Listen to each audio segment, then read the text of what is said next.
We'll wait for Instagram later, I guess. Instagram's not ready yet.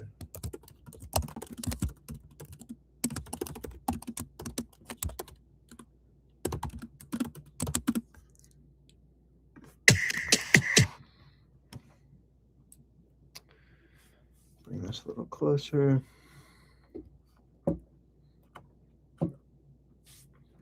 Okay. Let's get started here.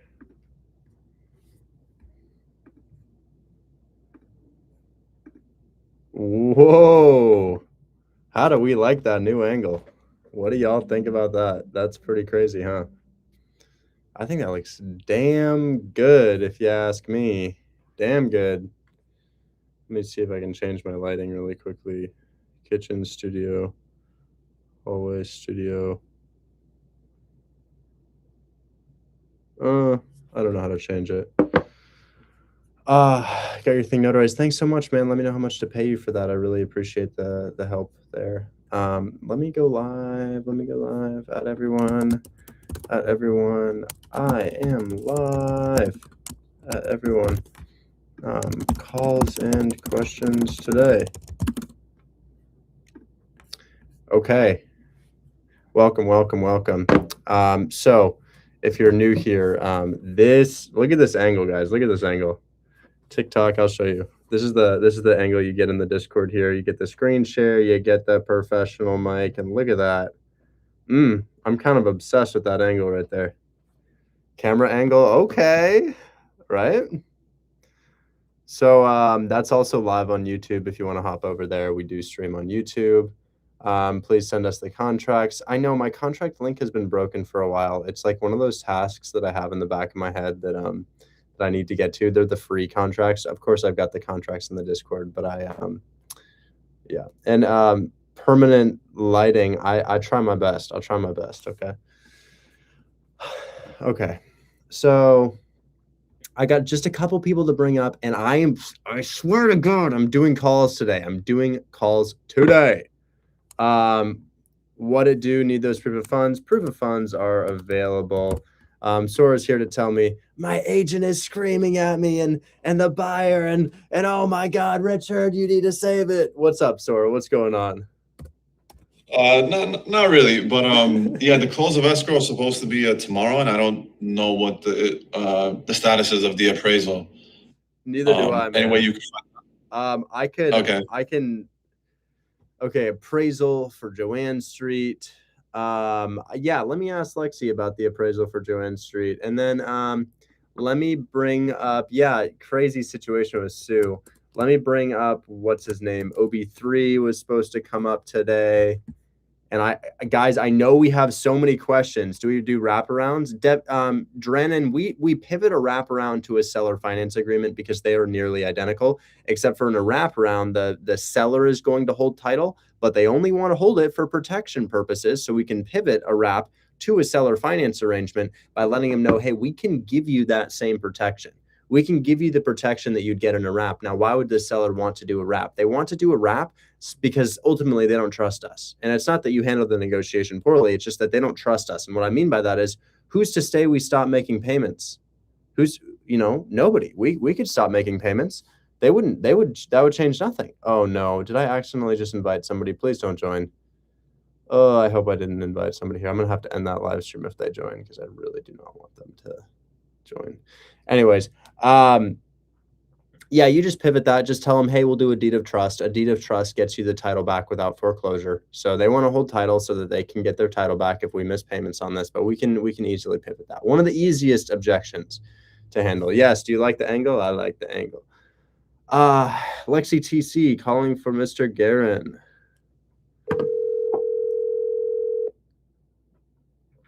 Yeah, Ren, I got you. Yeah, clear. I didn't mean to invite anybody. I'm sorry if I invited you. My finger accidentally touched it. We'll see if she picks up the phone.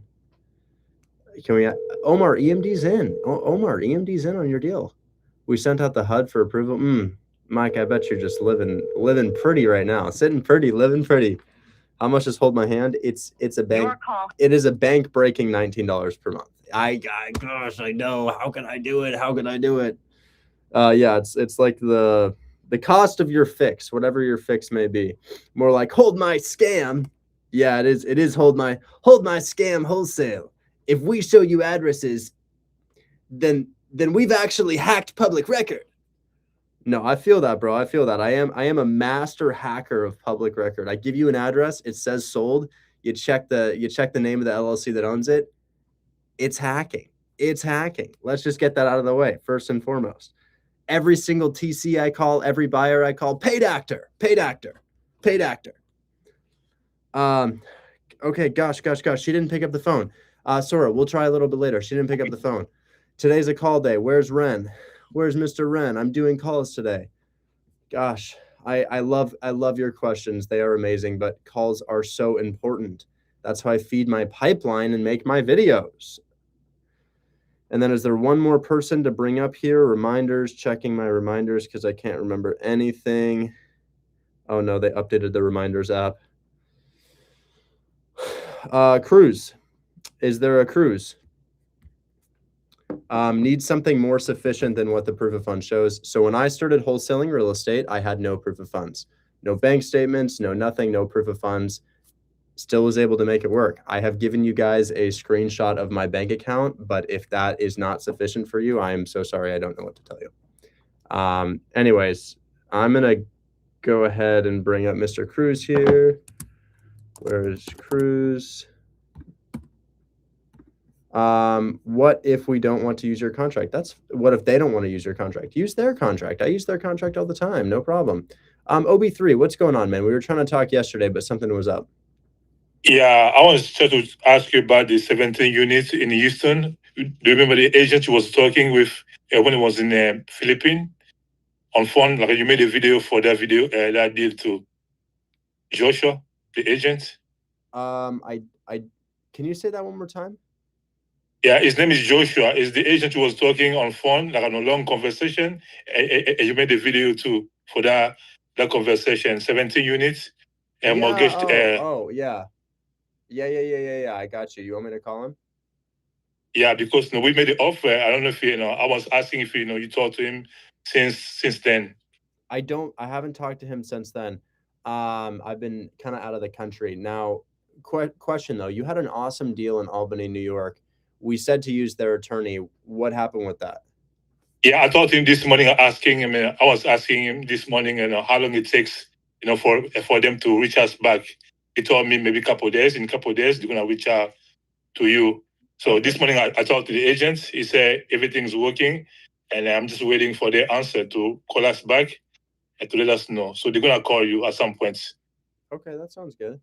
Well, yeah. I guess I get probably 30 phone calls per day. Largely people saying that I've stolen their credit cards.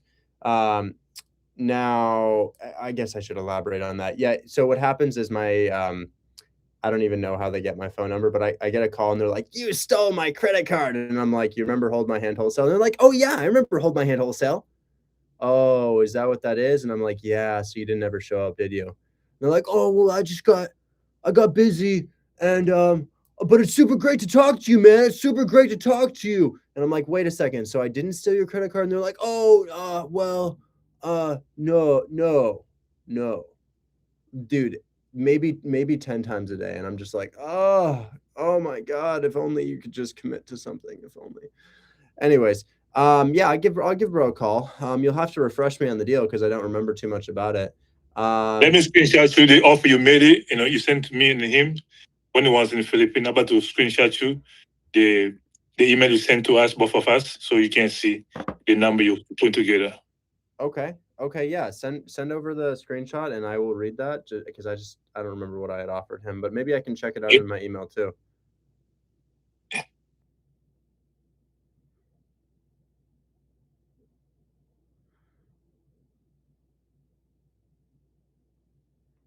I just sent you. Okay. Yeah, that was a good conversation too. I think you made a video too. People was asking about the deal too on Instagram when you posted. Oh, really? Okay. So I'm reading it right now. I explained over the call that interest was conveyed in the offer price. You mentioned that the building may appraise for 1.1. I'm only conveying 1.4. Additional interest rate. Okay, so price 1.4, 150 down. Monthly payments 2,000 plus mortgage. Balloon 7 years. Okay, so this is a hybrid structure here, and we're just calling him back to follow up on this. Yes, sir. Okay, perfect. So let's go ahead and reach out. So do I need a dialer to start? No, I don't think you need a dialer. I just call on my cell phone. All right. What's his name? His name is Joshua Cassidy. His name is Joshua. Okay. And I think I talked to Mr. Joshua. So let's give Joshua a call here. Highlighted houses. That's not my portfolio. That's my tracker sheet, man. You got a group chat or something? I'm live on TikTok, Instagram, Discord, and YouTube, and I'm talking to all of them simultaneously while prioritizing the members in Discord. Right now, I am calling a student's realtor to see if the offer that we made for $1.4 million was accepted.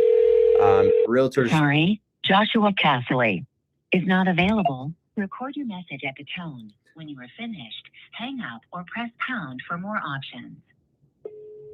Hey there, Joshua. This is Richard Taylor. We spoke the other day about the condo complex that you had. I had offered you $1.4 million, explaining that interest was conveyed in the purchase price. We've got you a 6-figure down payment, monthly payments, plus that mortgage taken over a 7-year period of time. I was just following up to see what your seller's thoughts on that were. I'm not sure if that's something that they were willing to accept or maybe something they wanted to pass on. Anyways, if you would, this is my cell phone. Please give me a call back. Thank you so much. Talk soon. Bye-bye. Okay, no response, but I would shoot him a text and let him know, hey, we left you a voicemail. Just looking to follow up on that deal. Thanks so much, man. Appreciate you. Absolutely. Okay, we shall talk. And guys, I am hoping to do heavy acquisitions calls today. So if you are looking for me to get into battles with agents, if you are looking to see me get shit on the phone, if you want to see me get a potential yes on the phone, stay tuned here because the calls are about to start. I just have a couple people that I said I would answer questions for, and then we will jump right into calls. I intend to call for about an hour and a half, and then I will do more questions. So I get it. We got people who want me to bring you up. I'm going to try my absolute best to help you out, but I want to make some calls today. So Mr. Wren, what's going on with you? Okay, so we called the realtor yesterday and basically determined that she was pretty much being lazy with the contract in filling it out. Yes, I remember. And yes, that's going to be posted. Yes. So she has sent me the contract back. She has filled it out and her client has signed it.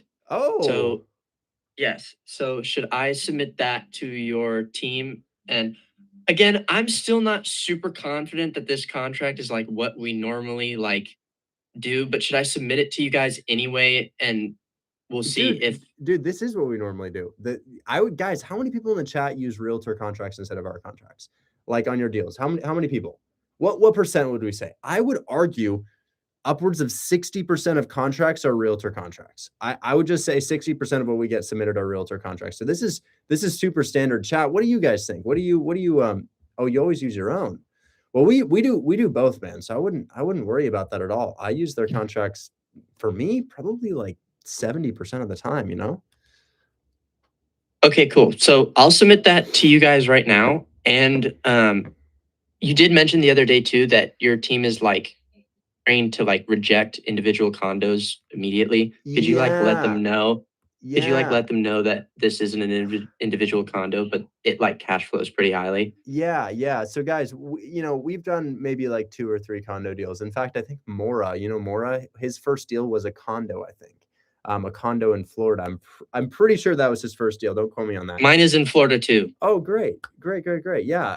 Mora's first deal was a condo as well. So that's pretty cool. This one's interesting, guys. We have a condo which has monthly payments of what was it, $1,100 or so? Yeah, the PITI was $1,300. I have statements saying it's bringing in $2,500 a month. Dude, beautiful. So it's bringing in $2,500 per month, and you have monthly payments on that are significantly below there. So, guys, that's great. You know what? At the end of the day, we're looking for passive income, not properties. That's what we're after. And if a property that's kind of different from what we typically do provides that passive income, great. What's considered high cash flow? That's a good question. What is considered high cash flow? Well, I would say high cash flow could be $500 and high cash flow could be $10,000.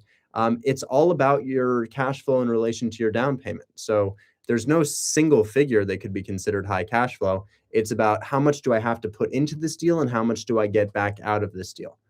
So consider your down payment and how much money you get back on that down payment per year.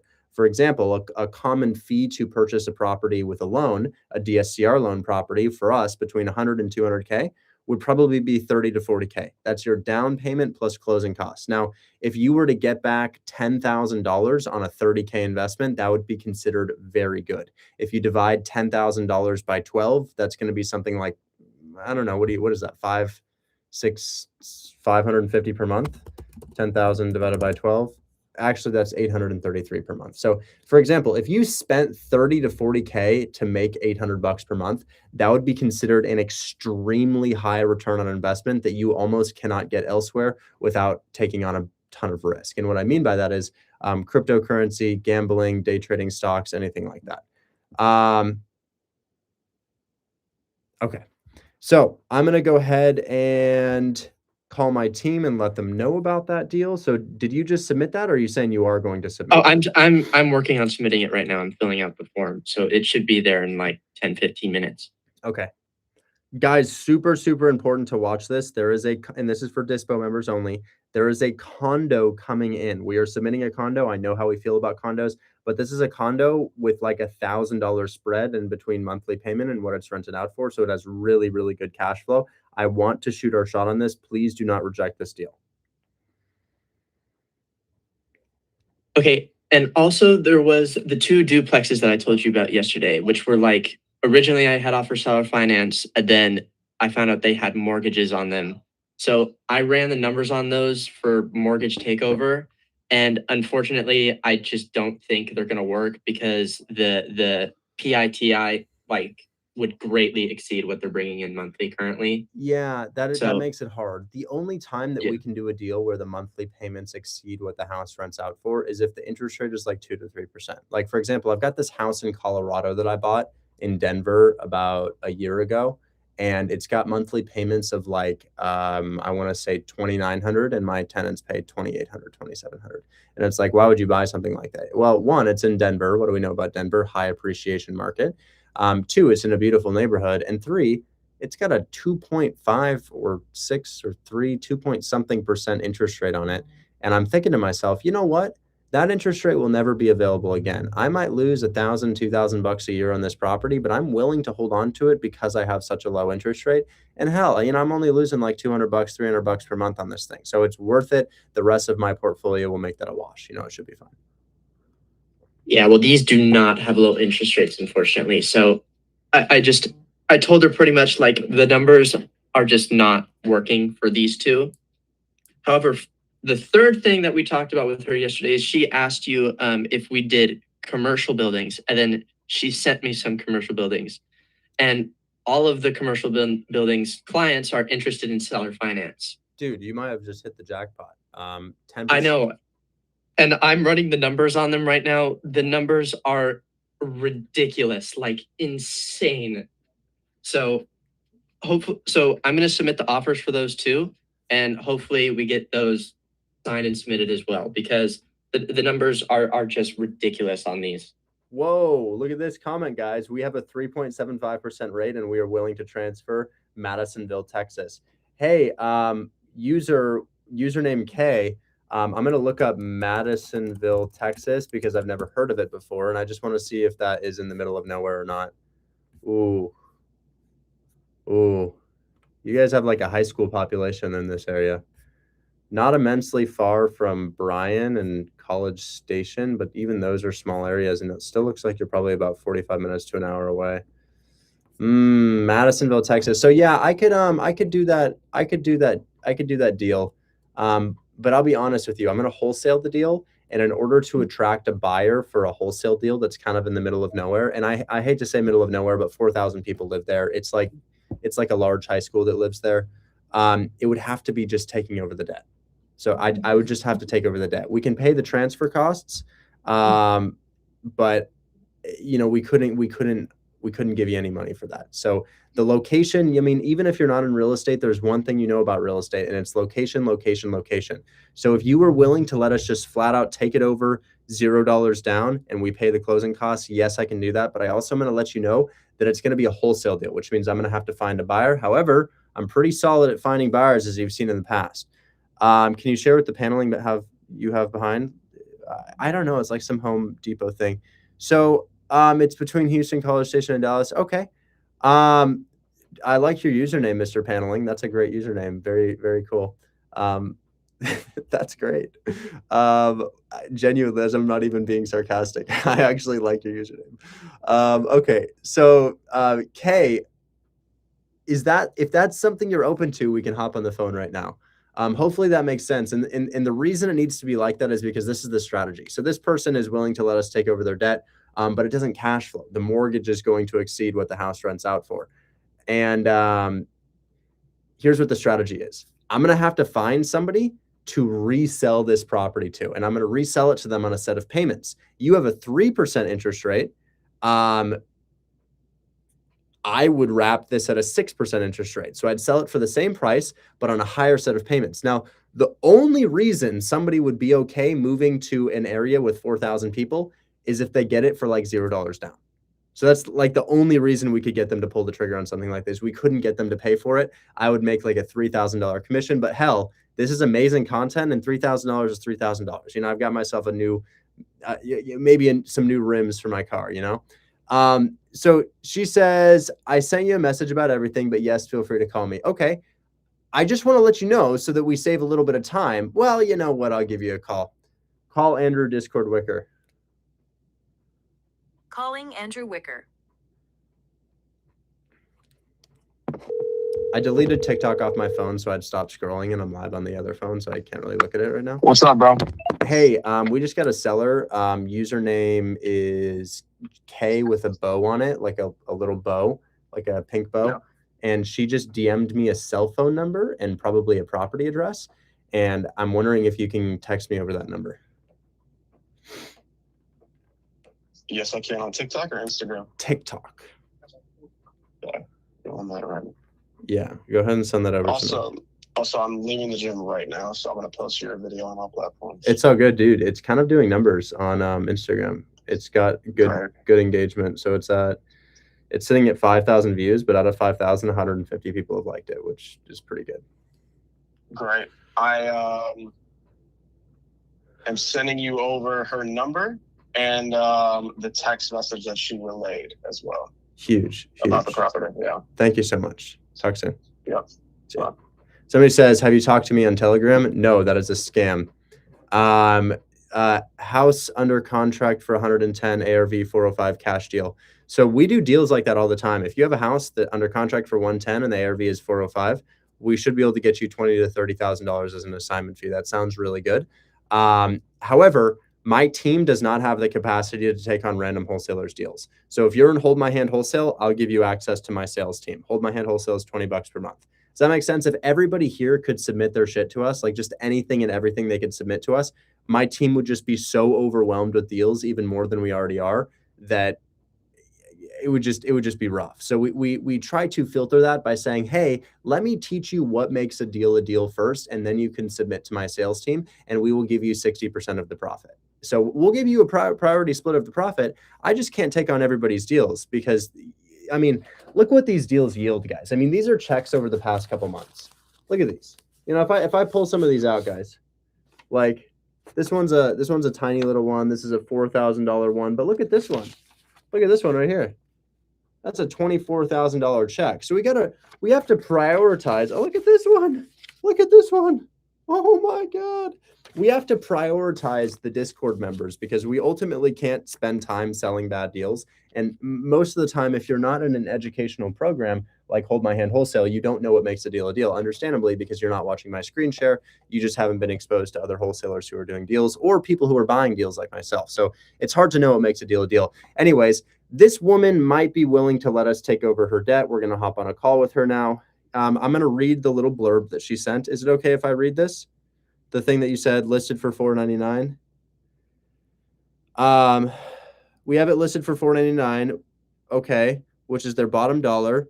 You have to pay 6% in realtor fees. We were offering to transfer our 3.75% interest rate, transfer your VA rate, willing to make a deal, keep the mortgage if a down payment is made. As I said, we don't really have an ability to make you a down payment. Let's give her a call. We'll talk to her.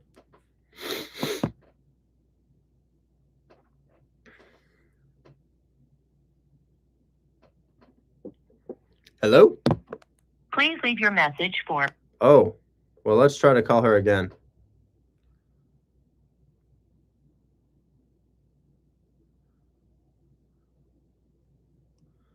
Maybe that's my phone that's not working. The calls are not actually going through. So I don't know if that's my phone. You're not getting a phone call. Okay, let me try a different number here. I'm going to call you on my CRM. Maybe that'll work.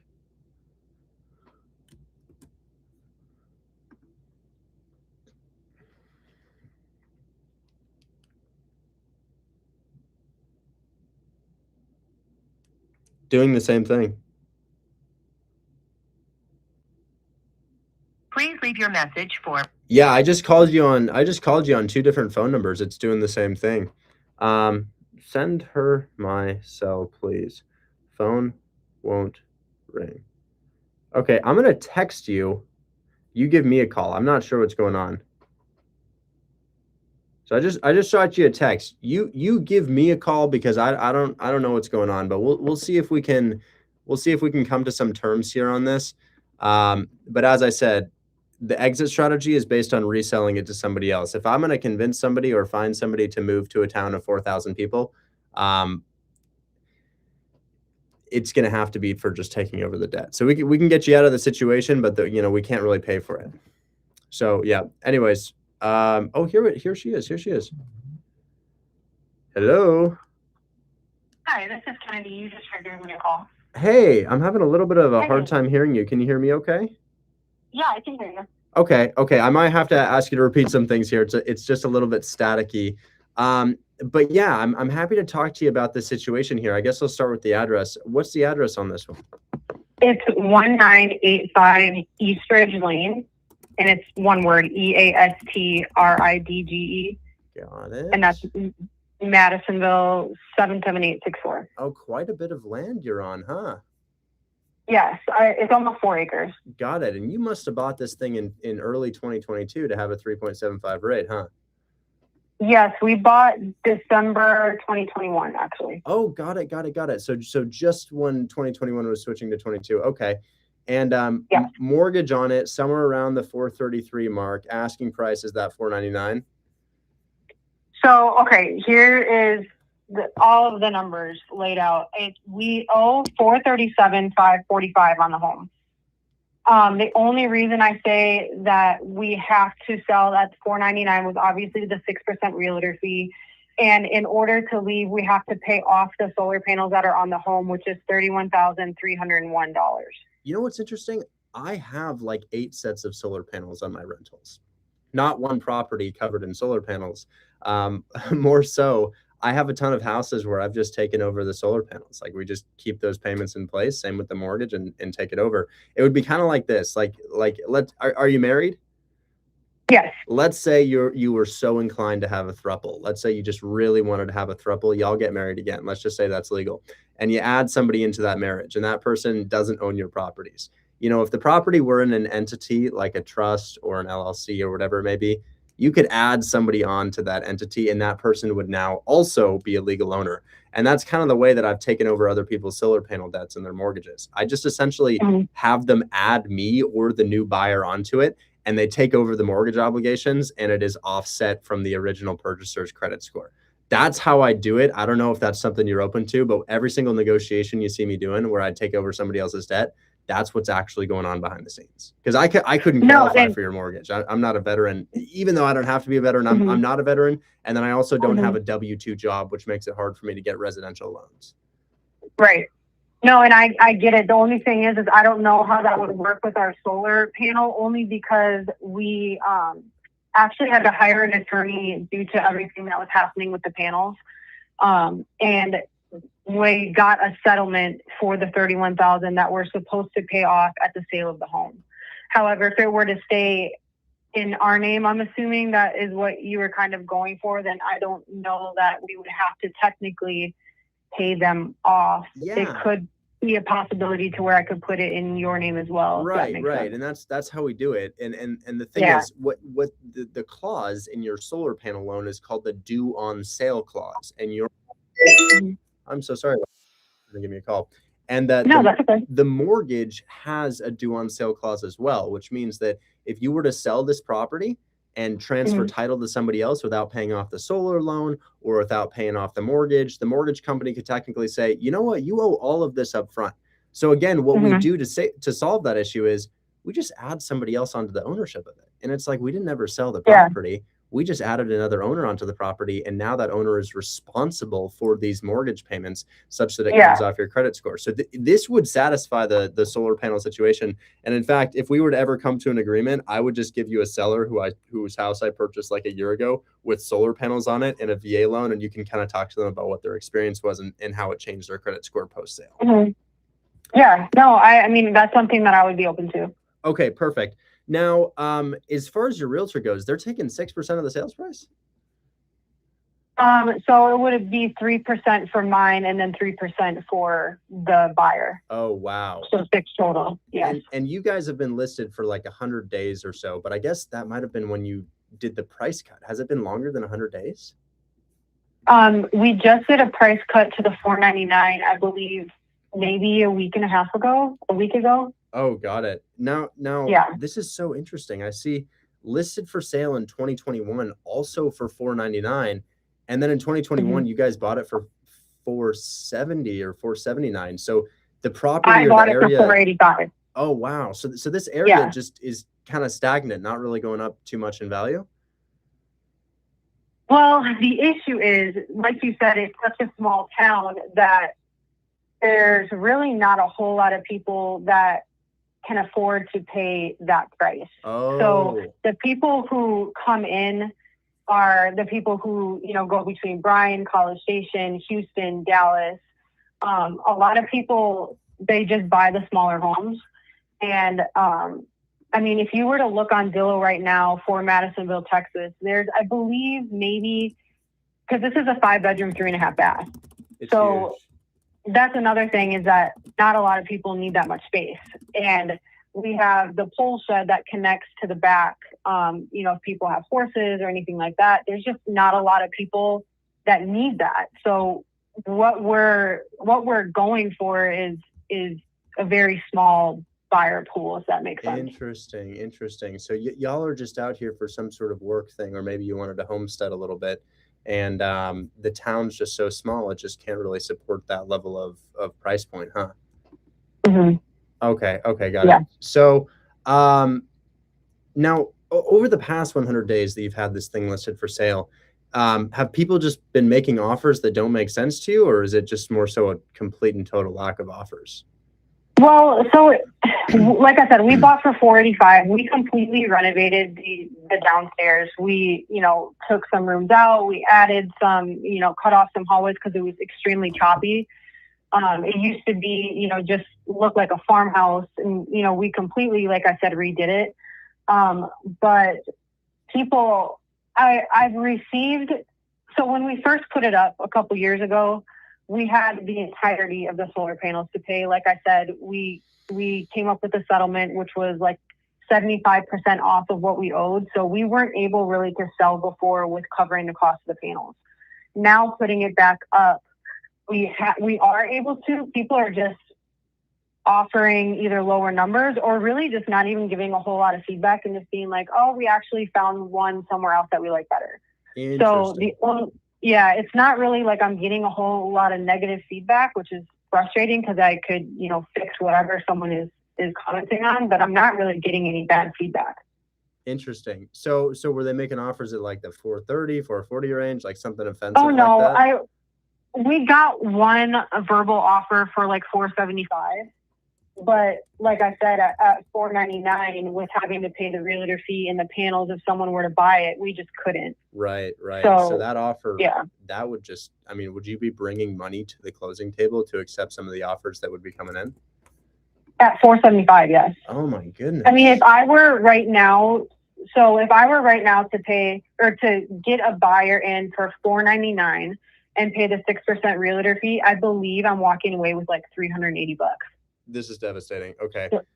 So yeah, it's nothing. Like, and we've probably put at least 30 grand into the house since being there. And I'm to the point where I don't really care to make any of the money back because we're in a completely different house. So we're just like, we just got to get this thing to sell. Well, I'll tell you, I matched that $380 that you guys would have made before, because essentially what I would do with this property, because I'm in the same boat. Like, how would I'm going to resell the property. That's essentially I should say my buyer will, because I'm a wholesaler, but my buyer's going to resell the property. And we just closed one like this yesterday in Phoenix, Arizona. Same situation, sitting on market for ages, not going to make any money on the sale. And the way that we do it when you have a low interest rate like this is we put it back on the market, or more so I blast it out to my buyers list and utilize my following to find a buyer for it. But essentially what I say is we've got a 5% interest rate for $0 down. And a buyer's like, $0 down. And I'm like, yep, $0 down. We don't need to have you come to the table with it. And now all of a sudden people are interested in Madisonville, Texas. They'll move out there to take advantage of the opportunity because they've only got a 5% rate and $0 down and no qualification because it's somebody else's loan. So that's how I make something like this appealing. It's like, I always say, a house is not really worth its price or even its desirability, but more so its financing. And if we put the right financing in place for somebody, they're going to pull the trigger on it, as we've seen before. So what I would say is we could get you out of this headache, and I could get it offset from your credit score and your debt to income ratio, hopefully allowing you to get new loans on new houses. But it just wouldn't be a super profitable scenario. So I'll tell you what, I'd match the 380 that you guys are going to make, as crazy as that is to say for a house as beautiful as yours. But we just don't really have another way to pay more than that. So if you're wanting to get out of it, I can make that happen. Yeah, no, I get it. Like I said, I'm not looking to make any money off of it at this point. I'm just looking, like, we've already bought a new house. And so me having 2 mortgages is just, obviously it doesn't make sense to anyone if I'm not renting out a property like that I, still own. So I'm just looking to see what I can do to get out of it. I'm not looking to make any money on it. Perfect. Okay. Well, I'll tell you what, you want me to send you an agreement here, or you need to talk to somebody else to see if this is a good fit for you? Yeah. I mean, you can send over an agreement. I can speak with my husband about it. He doesn't even know that I had reached out to anybody, but I'm more than happy to look over an agreement and we can go from there. Okay. Perfect. Well, let me go ahead and have something put together for you guys. I'll send it over.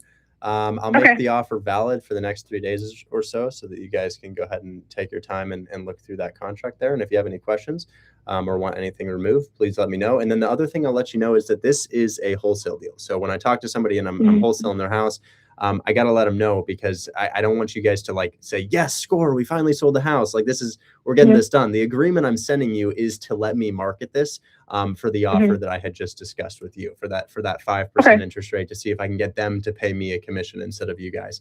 But I think this would make sense. And I would say that my likelihood of getting this done, well, it's kind of up in the air because of its location. If it were closer to Houston or Dallas or even Bryan, Texas, I think it would be a done deal immediately, and I could put a lot more confidence behind this offer. But this is just like to get into the door and say, hey, I'm going to put this out to my followers, of which there's 1.1 million across my platforms. Hopefully somebody jumps on this opportunity. Yeah. Well, hey, I really appreciate you giving me a call and talking to me about it. And like I said, I look forward to looking over the contract, and I'll get back to you as soon as I can. Yeah. The only other thing I'll let you know while I have you on the phone is, like, how does this involve your realtor? What do we do there? Well, it's not technically a sale, and your contract covers you selling the property. This is actually, as I said, kind of like you getting into another relationship with another individual who kind of steps in and takes over those mortgage payments for you. So it's not like you're actually selling the property. So you can do this even with your realtor contract in place, just in case that question comes up at a later date. Okay. Sounds good. Well, like I said, thank you so much. And I'll get back to you as soon as I can. Perfect. Thank you so much for your time. We'll be in touch. Okay, bye-bye. See ya. Bye-bye. Woo! Woo! Guys, remember when I posted a video called "You Can Already Afford Your Dream House"? There's no credit check. Do you think she's checking my buyer's credit? She's not checking my buyer's credit, right? The buyer's going to have decent credit, but there's no credit check. There's no change to my debt to income ratio. I could have been bankrupt. I could have had a Chapter 7 bankruptcy. I could have had any number of financial encumbrance and still get this done. So, guys, if you're renting a property right now, why? Why are you renting a property? I bought my house this way. I bought my 23 other doors this way. I mean, come on. Yeah, y'all just saw me do it. And you know what's more? She asked me to do this. This is a service to them and it's a service to my buyer. And instead of buying this myself, I'm going to pass this off to somebody else. And if you guys are like, well, what does the house look like? What can you get for, as I said, $300 down? Well, let's take a look. Look how pretty it is. Look how pretty. It's so nice and renovated and in this area of Texas, Y'all could own this. $0 down. That's what I'm talking about. Right? So, it's doable. Anyways, I said I was going to make calls today. I didn't expect to get one in a call, but now I think we're pretty curious on how to do the contract for that, right? I had a guy in my chat. He says, "Oh, I forgot to unfollow you." Bro joins my live stream. No idea what we're talking about.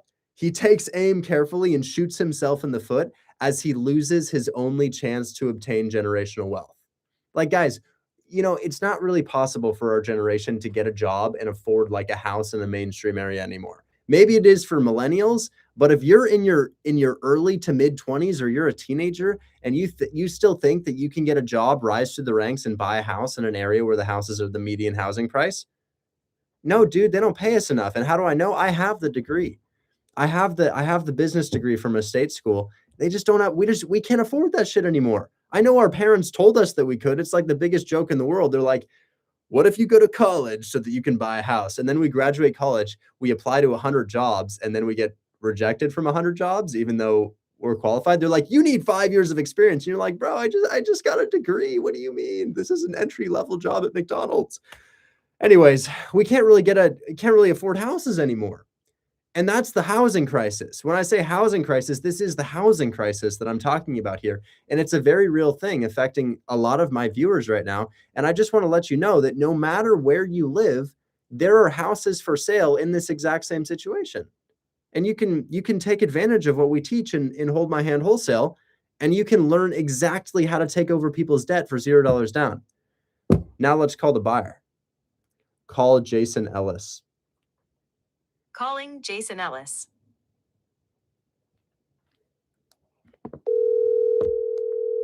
Somebody says to check my massages. Check my massages. I go to a place called Happy Feet Spa. I might check it out after work. Hopefully bro answers, because I think I could sell this with a couple phone calls. By the way, this thing's just sitting on Zillow. Like, you could have called too. Happy Feet? How could I propose seller finance for fix and flips? Why would you? You have reached Cat Rock. Oh, he's not available. Why would you seller finance a fix and flip? I would not seller finance a fix and flip. Guys, why would I not seller finance a fix and flip? Does anybody know? Well, what's the alternative? My lender pays purchase price and rehab. So if I seller finance a fix and flip, let's say I get the most beautiful seller finance terms in the entire world on a fix and flip. $0 down at 0% interest, no monthly payments. Unheard of seller financing terms. $0 down, 0% interest. Unbelievable. I've never heard of such a deal, right? The best deal I've ever seen, $0 down, 3.5% interest. I actually have the address on that. It was 15306 Comanche Grove, San Antonio, Texas. $0 down, 3.5% interest. It was the most insane deal I've ever seen. Crazy, right? I got it the same way you just saw me do it. Anyways, if I were to get a seller finance loan for $0 down at 0% interest, which is unbelievable, it still would not be as good as a hard money loan. Why? Well, you have the loan, $0 down, 0% interest. Now what? The house is distressed. What's next? bring the rehab money to the table, bruh. You're bringing the rehab money to the table. You understand what I'm saying?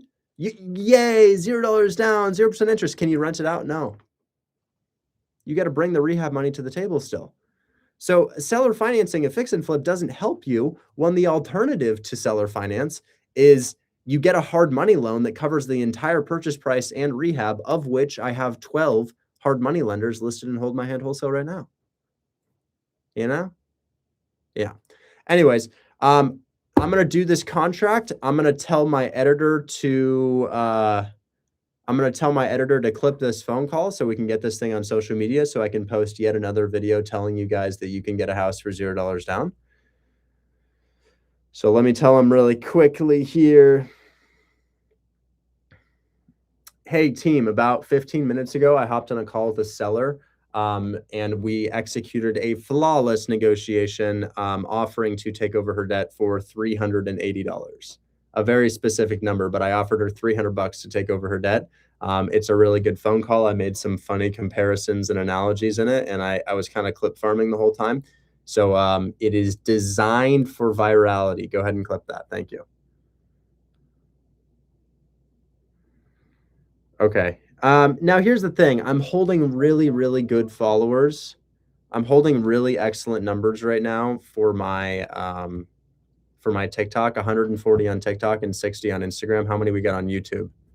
Oh no, are we not live on YouTube like I thought we were? Bro, what? No, we're live on YouTube. Okay, okay, good. We've got a lot of viewers on YouTube too. So I really want to fill out this contract, but I'm going to lose all of my viewers if I fill out the contract because I'll have to be quiet for a little bit. I'll let the chat vote. Should I fill out the contract right here live? Or should I move on to more calls and do the contract a little bit later? What do we think? What do we think?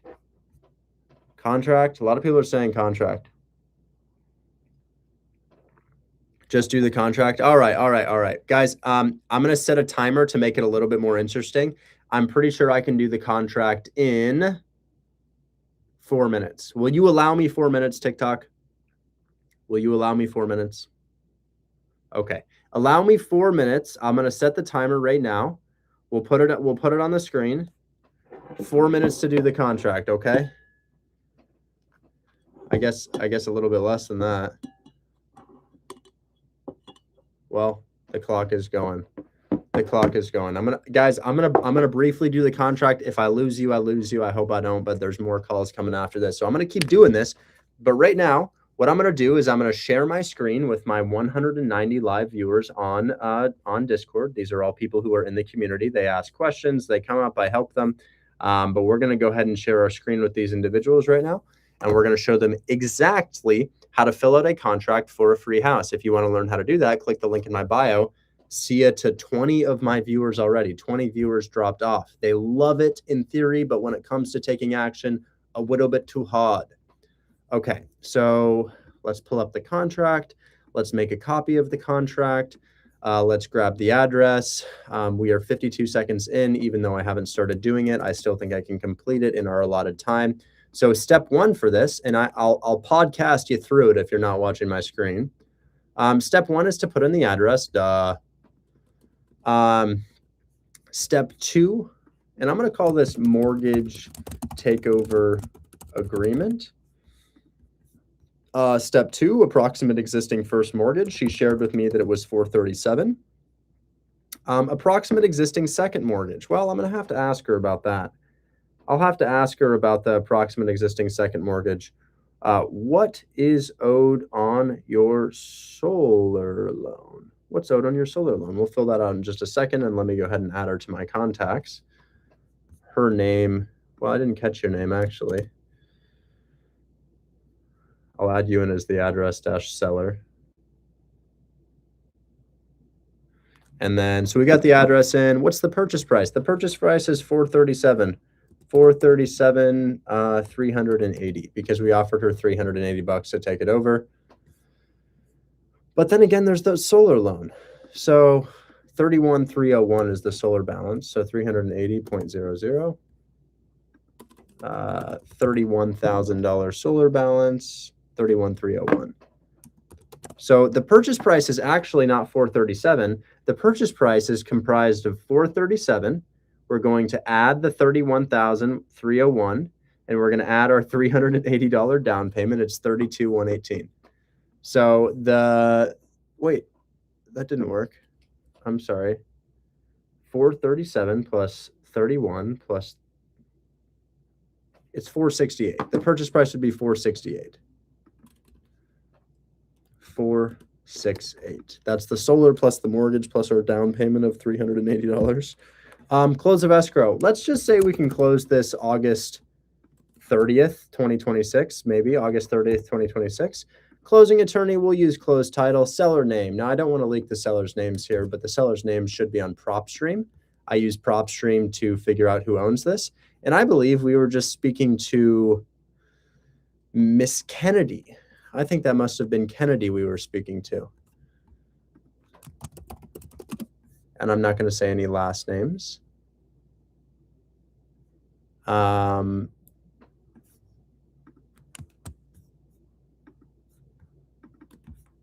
Bear with me, bear with me. I think I got your last name here and your spouse.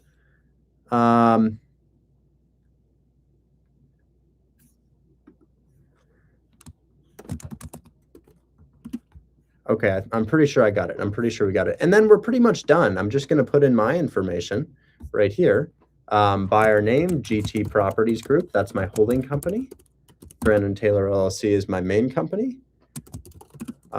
Telephone, we're not going to leak that right now, but we will put in my email. And if you guys are looking to learn more about how you can stop renting and purchase a property of your own for $0 down in virtually any market in the United States, with the exception of like Los Angeles or Miami, you can get these in Los Angeles or Miami, but it's going to cost a little bit more than $0 down because of the crazy high price points we see. Sellers are a little bit more greedy about how much money they make when they live in an area like Los Angeles, because they just imagine high appreciation, even if there hasn't been any for a minute now. Of course, we have had some good appreciation in Los Angeles, even during this high interest rate time. And then the agreement's done. So there's nothing else to do. That took me about 7 minutes. So it took me 7 minutes, but if I weren't yapping, I could have done it a little bit faster. I have a really bad yap problem.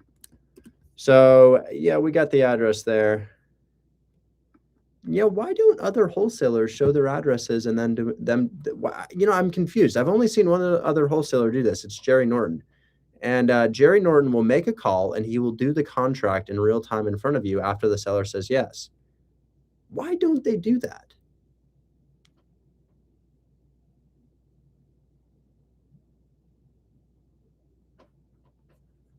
Okay. So I'm going to go ahead and send this over to Miss Seller here. I don't think I have her email, but I do have her text. Gatekeeping or lack of deals? Her name is Kennedy. I think I got it. We have one more edit. The last edit is the date. The date is the 23rd, July 23rd. 2026. It said 25. Let's go ahead and download that one more time. PDF downloaded. And then let's delete this. I'm going to say, hey, here. Oh, yes. Thanks. Email. Hey, yes. Sending contract now. Copy email. And then let's go ahead and get that over to her.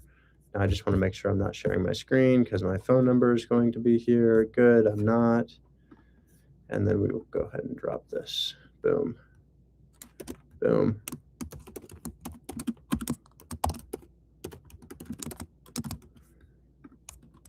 Hello. This is the agreement I would use to market your property. To clarify, this isn't technically a sale, although it'll feel like one.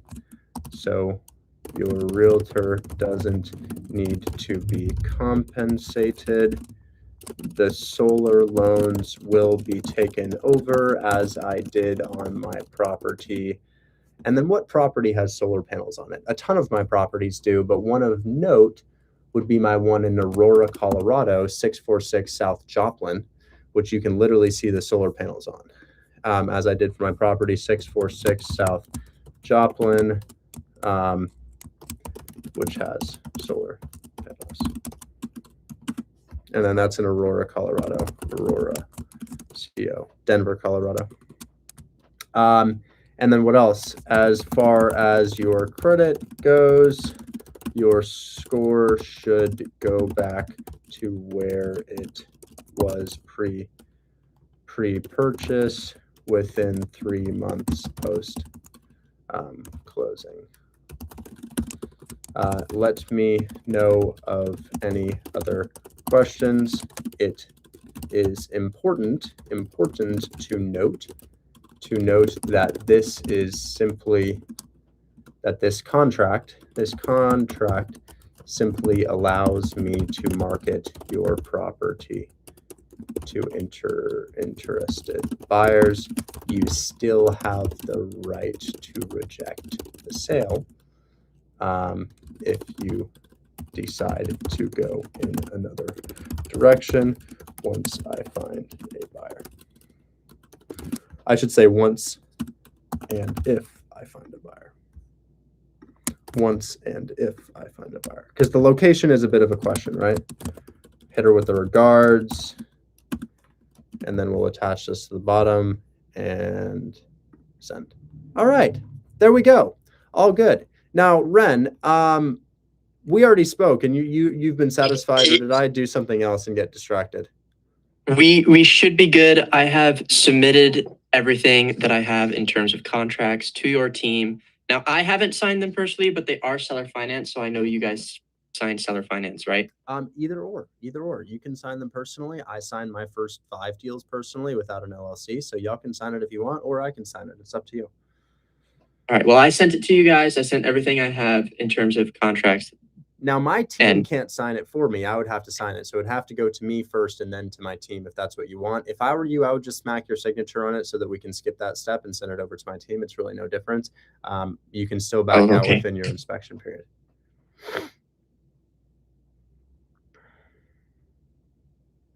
I would appreciate it if it's my first deal that you sign it, to be honest with you. Okay. That's okay. That would make me feel more comfortable. Is this the condo deal? Yes. Okay. How long is your inspection period? 10 days, 10 business days. Okay, 10 business days, and earnest money is submitted post-inspection? Yes. Perfect. Yep, happy to sign that. And to clarify, monthly payments are one more time? $1,000 monthly payments plus taxes and insurance plus the HOA, which is like $1,300 or $1,400. Let me get the address really quickly to confirm your HOA. Because usually, is it Canal or is that something else? No. That's something else. Yeah, go ahead and send that over to me. So, guys, he's got his first deal. How long have you been in the group? About a month and a half. About almost 2 months, I think. And you've got like 2 or 3 others pending and then a ton that are willing to accept seller finance that this agent just sent you? I have, yes. Pretty much, yes. Got it. And you didn't need to spend any money to acquire this. And I'm signing for you. And you're keeping the majority of the profit? Yeah. Got it. He's a paid actor, guys. Don't worry about it. Okay. Here is... No way. Panama City Beach. Wait, where was yours? Where was Mora, where was yours? Not Panama City, was it? It was in Punta Gorda, maybe? I don't remember. Oh, what a beautiful, oh, wow. It's a beautiful property, man. It is absolutely tiny at 300 square feet, but it is very pretty. It's right on the beach. Yeah. Wow, guys. Oh my God. Look at this. Look at this beautiful property, guys. We are right on the beach with this. Look at that. Man. And this thing is the seller sign. We're good to go? Yeah. Oh, beautiful. Look at that nice clear water. Oh, wow. I just sent you the files in terms of contracts that she sent me back. That's got a pretty high likelihood of selling because of that appeal, man. I mean, that's great. How do you find investors? Well, we find the investor for you and hold my hand wholesale, and you still keep the majority of the profit. We got a guy in the chat asking what the down payment is. What's the down payment on this? The purchase price is $200,000. The down payment is 10%, so $20,000. We got $20K down for the condo, no qualification, and there's a mortgage on it or no mortgage?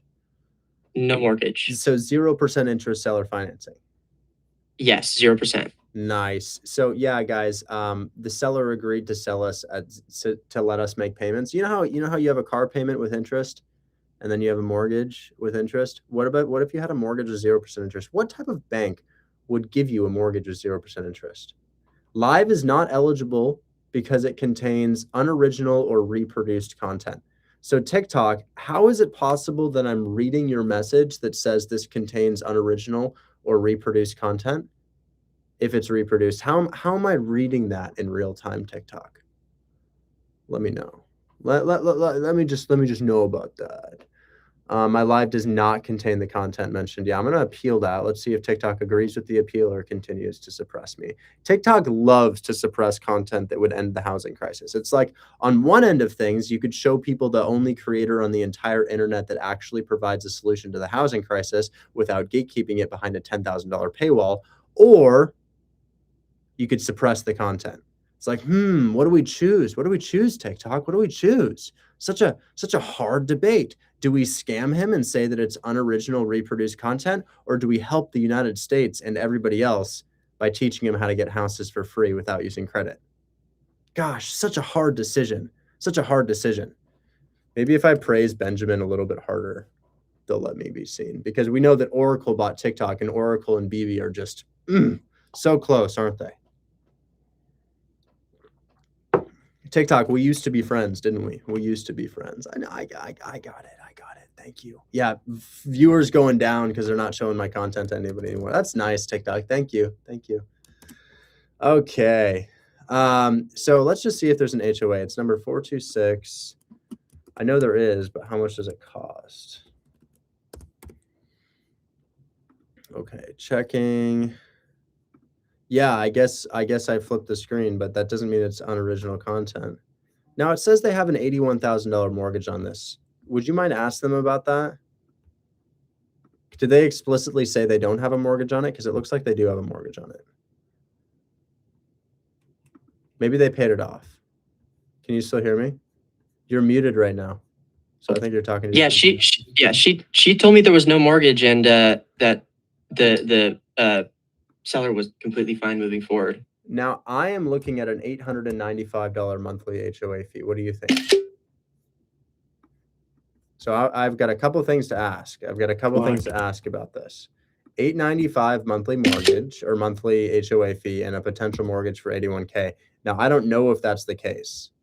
I don't know if that's the case. Restriction.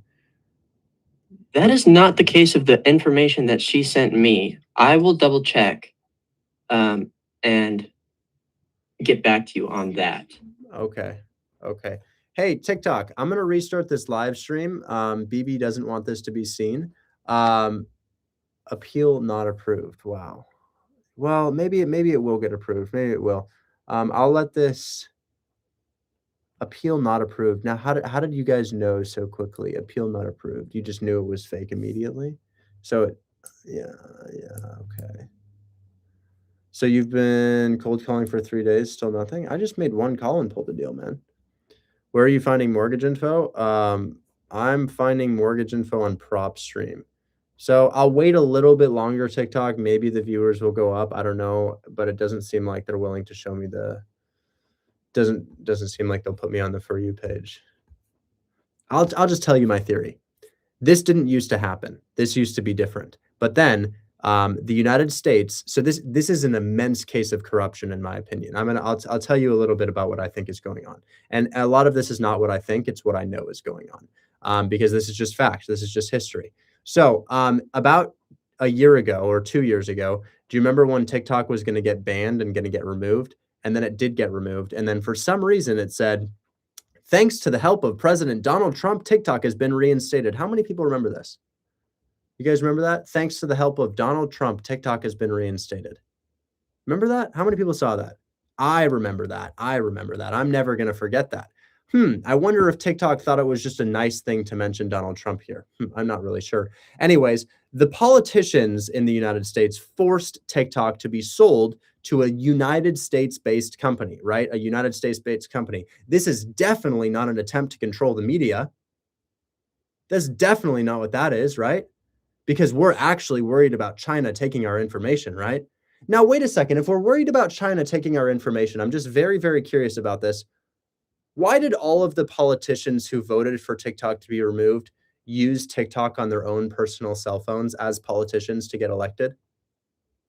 I seem to remember a lot of politicians that used TikTok voting for it to be removed. Why did they do that?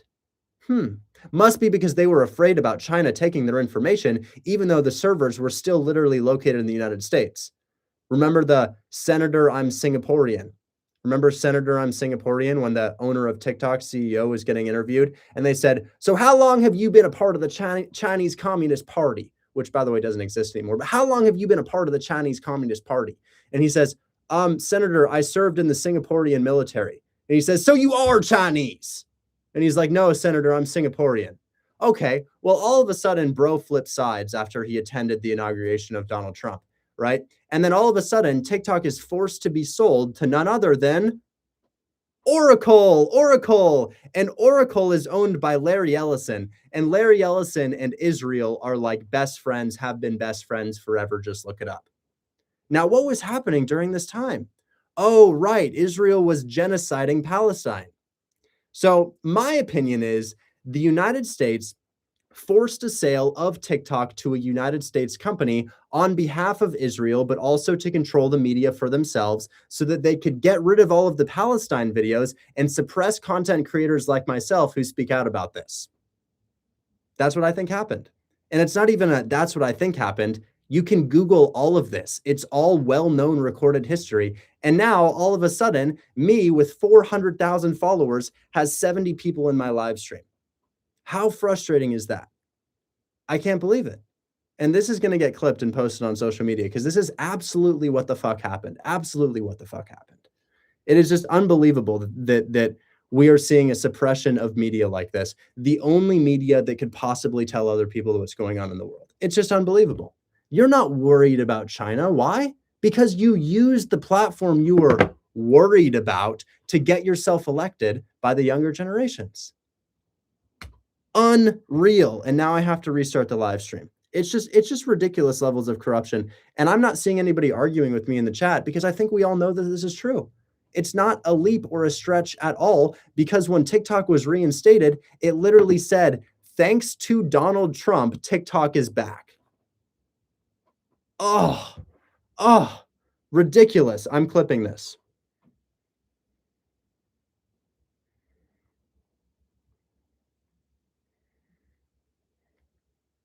Okay. TikTok, I got to restart this to make BB happy, okay? TikTok, I'm going to restart this. So guys, I'm going to give you about a minute to click follow here because I'm going to disappear off your For You page and you're not going to see me again. So click follow and then rejoin my live stream in just a second, okay? Shamelessly true. It's an outrage. I know. It's not a stretch to say any of this. This is literally just what happened. Guys, by the way, I am not going to off myself. I am not going to remove myself from planet Earth. So if I mysteriously get in a plane crash or mysteriously get in a helicopter crash or my house collapses or I get in a car crash, you know what happened. You know what happened. Gosh. All right, restarted. Okay, we're back.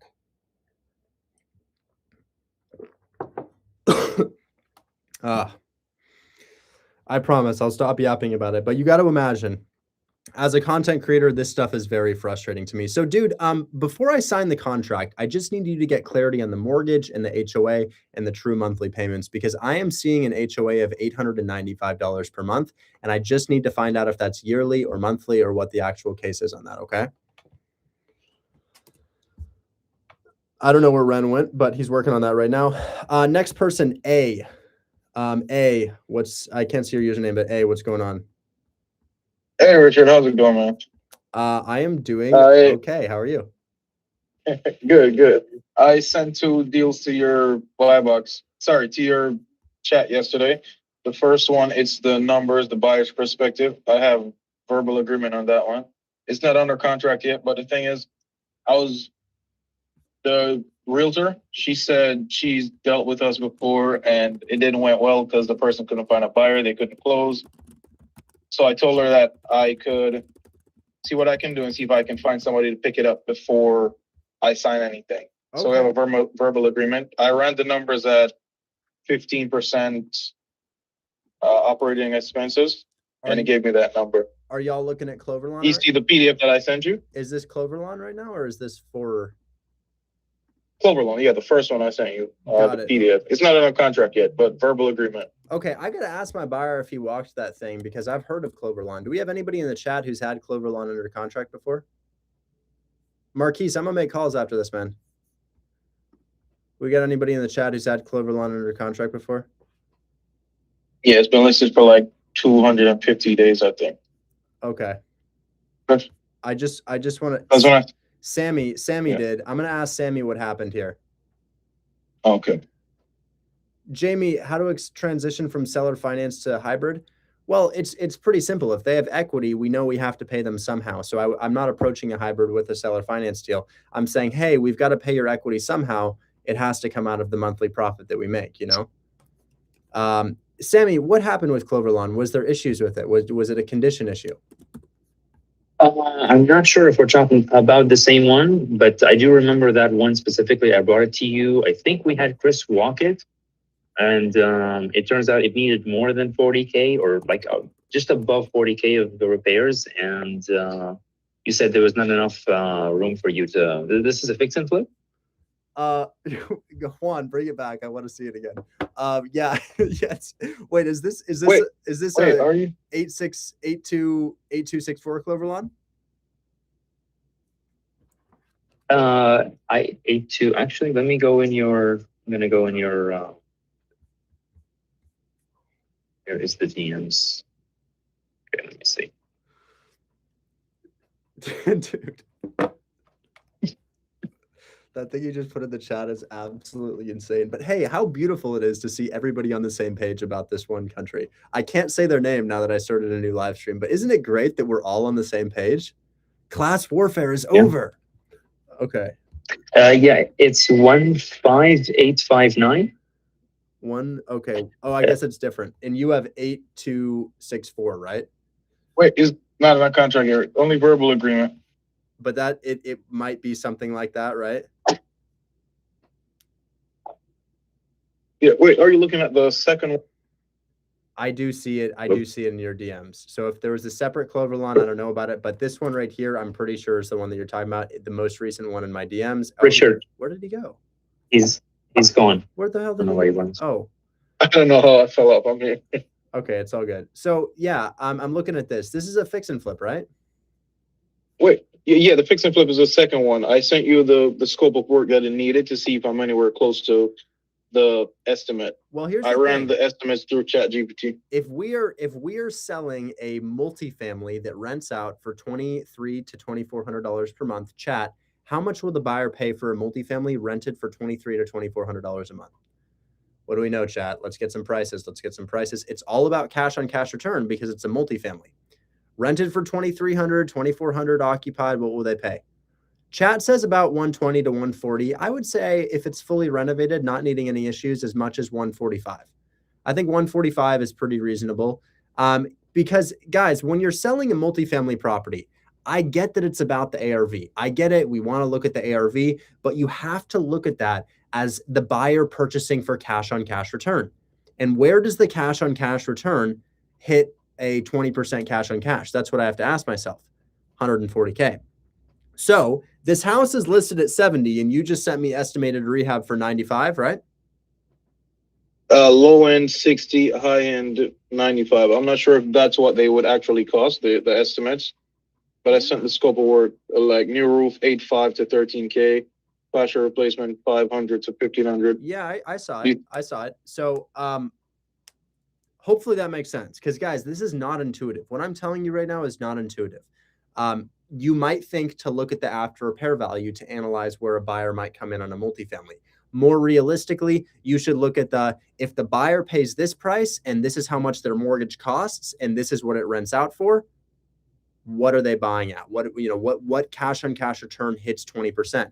Now, if you don't understand that formula, guys, it's rent times 0.8 minus PITI divided by 12, or I'm sorry, times 12 divided by the total cost of entry. This is the formula for cash on cash return, and that should equal 20%. And the answer is ARV 145 if fully renovated.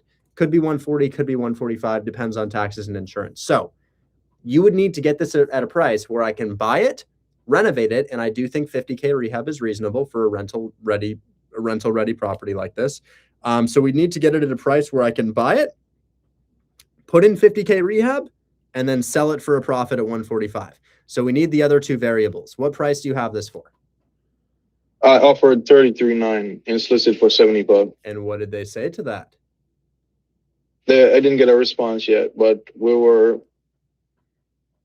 I would buy your deal. We're talking again. I'm still waiting for her to get back to me. I would buy your deal, guys, because that shit works. She's the owner, the realtor. She's the owner of the house. Dude, so let's just do the numbers on this, guys, because I would buy that deal off you, man, if they said yes to that.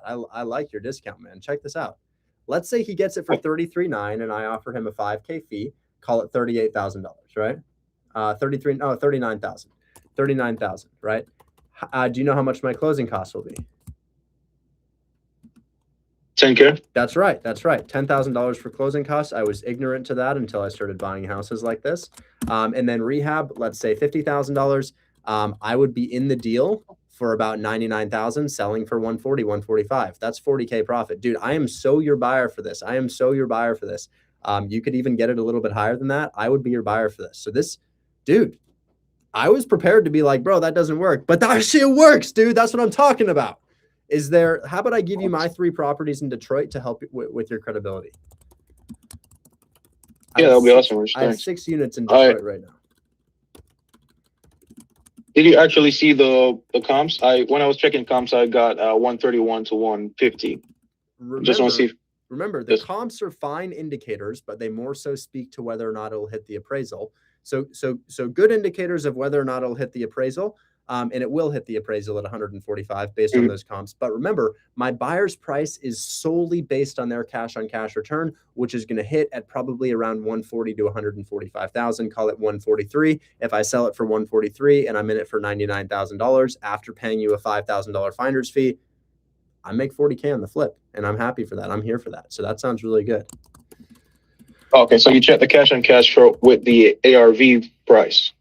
I didn't check it. I just know because I have 3 of these in closing right now.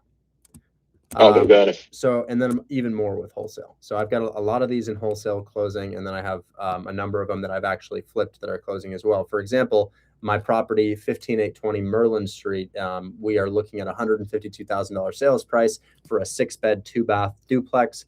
It's fully renovated, and the seller or the buyer has asked me to do a 3.5% seller concession, more so a 5% seller concession. I hit them with 3.5%. We'll see what they say. And then my final one that I just bought is Tracy.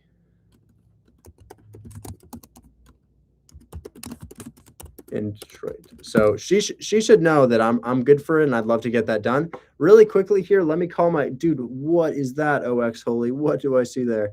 I'm going to call my lender and make sure that we can actually get this thing done.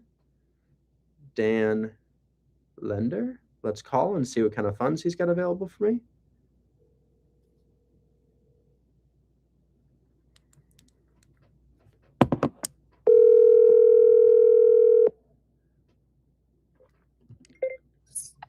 Hey, Richard. Hey, man. Long time no talk. How you doing? I know. I'm doing pretty good. I'm just watching cheerleading practice. Real riveting stuff. Extremely. I mean, it's a real nail biter. You're probably just floored. How you feeling? I'm doing well. Man, what ended up happening with your house in that hailstorm? I was so curious. Oh, it's next week. It's done. Thank God. But slowly but surely getting better. I can't believe it. And you're in Cleveland, and it just got destroyed by hail. Yeah, absolutely apocalyptic, once in a lifetime hailstorm. Oh Terrible. my God. Wow. Well, hopefully that doesn't continue to happen, but I guess No. those types of things are on the up Can and I up. go do that right now? Yeah, we're good though. I appreciate it. Well, hey, I've got Merlin here under contract and hopefully closing in 2 to 3 weeks or so. Yeah, nice. I have 2 questions for you. First question. Yep. Can I use you as a preferred DSCR lender to pay assignment fees up to 20% of the purchase price? The lenders that we are using, I will have to actually call around and see if 20% is doable. I know the last time I spoke to you, maybe a couple months ago, I had talked to a couple that said 10%. Okay, that's not so bad. Yeah, 10% I think was the max for a bunch, but I can make a bunch more calls. Oh, but that's okay. 10% is, most of my assignments on 150K are $10,000, which is below that 10% mark, which would be great. I'm gonna 10%. I'm gonna give you an introduction to somebody you've already met, Lexi, but she's just so busy. I should probably reintroduce you. But we are gathering lenders right now that can fund assignment fees because a lot of our DSCR lenders are saying we can't fund that, which is weird because so many buyers buy off of wholesalers. Correct. Yeah. And then other question, what is lending capability looking like now, especially with Merlin coming back? I think there's 93 on that. I mean, obviously we've got a couple that are straggling in from some other people, but I mean, if you want me to earmark yours for another project, totally done. I just got somebody who let me know about a 39K purchase and ARV's 145, rehab probably around 40 to 50. So that thing piqued my interest, but we don't have a signed contract yet. But I'm about to have a couple of mine get sold. They're not even coming to market. They're just selling direct to a buyer. So I might be wanting to pick up something else here in the next 1 to 2 months. I just wanted to see if you'd have the capacity for that. Oh, that's for sure. That'd be easy. Okay, perfect. I don't want to use up too much of your funds. I know you got a lot of really good buyers that you're working with. No. Like you're totally good. Great. Well, thank you so much, man. I'm going to make that intro to Lexi and enjoy your riveting cheerleading practice. My nails are gone. Yes. All right. Well, thanks so much, Dan. Talk soon. Bye-bye. Later, man. Bye. So that's my lender that pays 100% of purchase and 100% of renovation cost. No credit check, no paperwork, no nothing. He just wires me the money. Here's $50,000. Go renovate your property. It's unbelievable that's my arrangement. But guys, you heard it here first. He has the capacity to lend now. He didn't for about a month there, and I'm ready to purchase again. So the next thing I'm going to do is I'm going to put him in a group chat, and I'm going to call my buyer. And I'm going to see if we're closing on that one, because my rule for myself is 3 at a time. Damn, that pick is pretty tough, but I don't know if that's a reality. What's up, dude? Hey, Rich, do you see the other one I sent? It was a rental in there as well. It's at the top of the chat from yesterday. I sent the buyer's perspective numbers. It's listed for 153, and I offered 131 with 15% operating clause. She's the one that said she dealt with Granting LLC before and the person couldn't close. So I was trying to salvage the reputation by seeing if you would want to pick it up before I signed the contract. Let me address these things first. Yeah. Hey, Lexi, Dan can fund 10% of assignments and maybe above on DSCR. Can we recommend him to more buyers, please? He already proved it with 433 Allen. And then let me call Lexi and just let her know about that, as we are really looking for that. And then I got to call my buyer.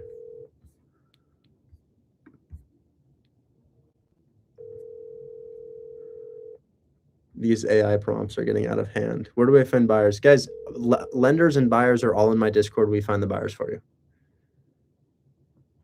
Hey, love your video about your home. How did you find it? I put out a scavenger hunt in my community offering people $10,000 if they could find me a good deal.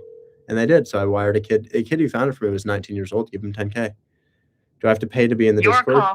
Yes. And your groceries cost money, which is immensely cruel because you need those to eat.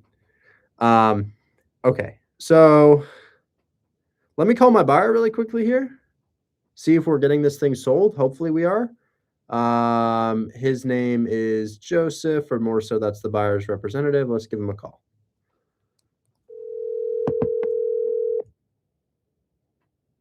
Willing to do seller finance. Okay, Gil, send that to me.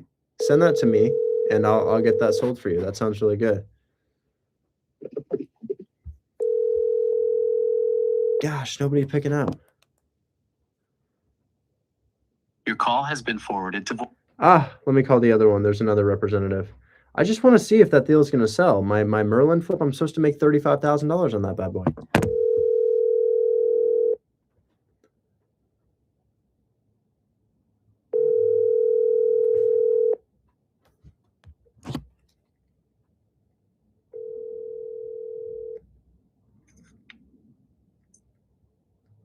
Hey, hello. Hey, Richard. How you doing? Hey, doing well. How are you? Doing really well. Curious, I had sent comps yesterday for Merlin, and then I had also offered your buyer a 3.5% seller concession or $5,300 off the down payment. I was curious what they thought about that. Joseph told me you might hear back from him at 4 p.m. today. Yes, he's on a meeting right now. I'm just waiting for him to hop off that. Okay, great. Because I just landed on another multifamily that I'd like to start renovating for you, but my rule is 3 at a time, and I've already got 3 going. But if this is a go, then I'll pick up another one for you guys. Yeah, no, I'd imagine this is a go. I don't see it as an issue. Just waiting on confirmation and him to hop off. But I think we should be good. I don't imagine not so. That would be great. All right, talk soon. All right, awesome. Thank you. Guys, receiving $35,000 is just like a beautiful thing at any level. Just a check for $35,000. Oh my God. It's just, it's the bee's knees. It's the bee's knees. And we've got a lot of them here, guys. Check this one out. This one right here. That's a $44,000 one. Look at this. That's a $44,000 check from a fix and flip right there. Isn't that beautiful? And you know what? If you don't have enough money to flip a house, which most people don't, you know what's really cool? You know what's really, really, really, really, really cool? The guy who found me that deal lives in Nairobi, Kenya. I kid you not. The guy who found me my flip on 13605 Tacoma Street lives in Nairobi, Kenya. He's not an American living in Nairobi, Kenya. He's a Kenyan living in Nairobi, Kenya. The odds are against him, guys. That is a hard location to be in.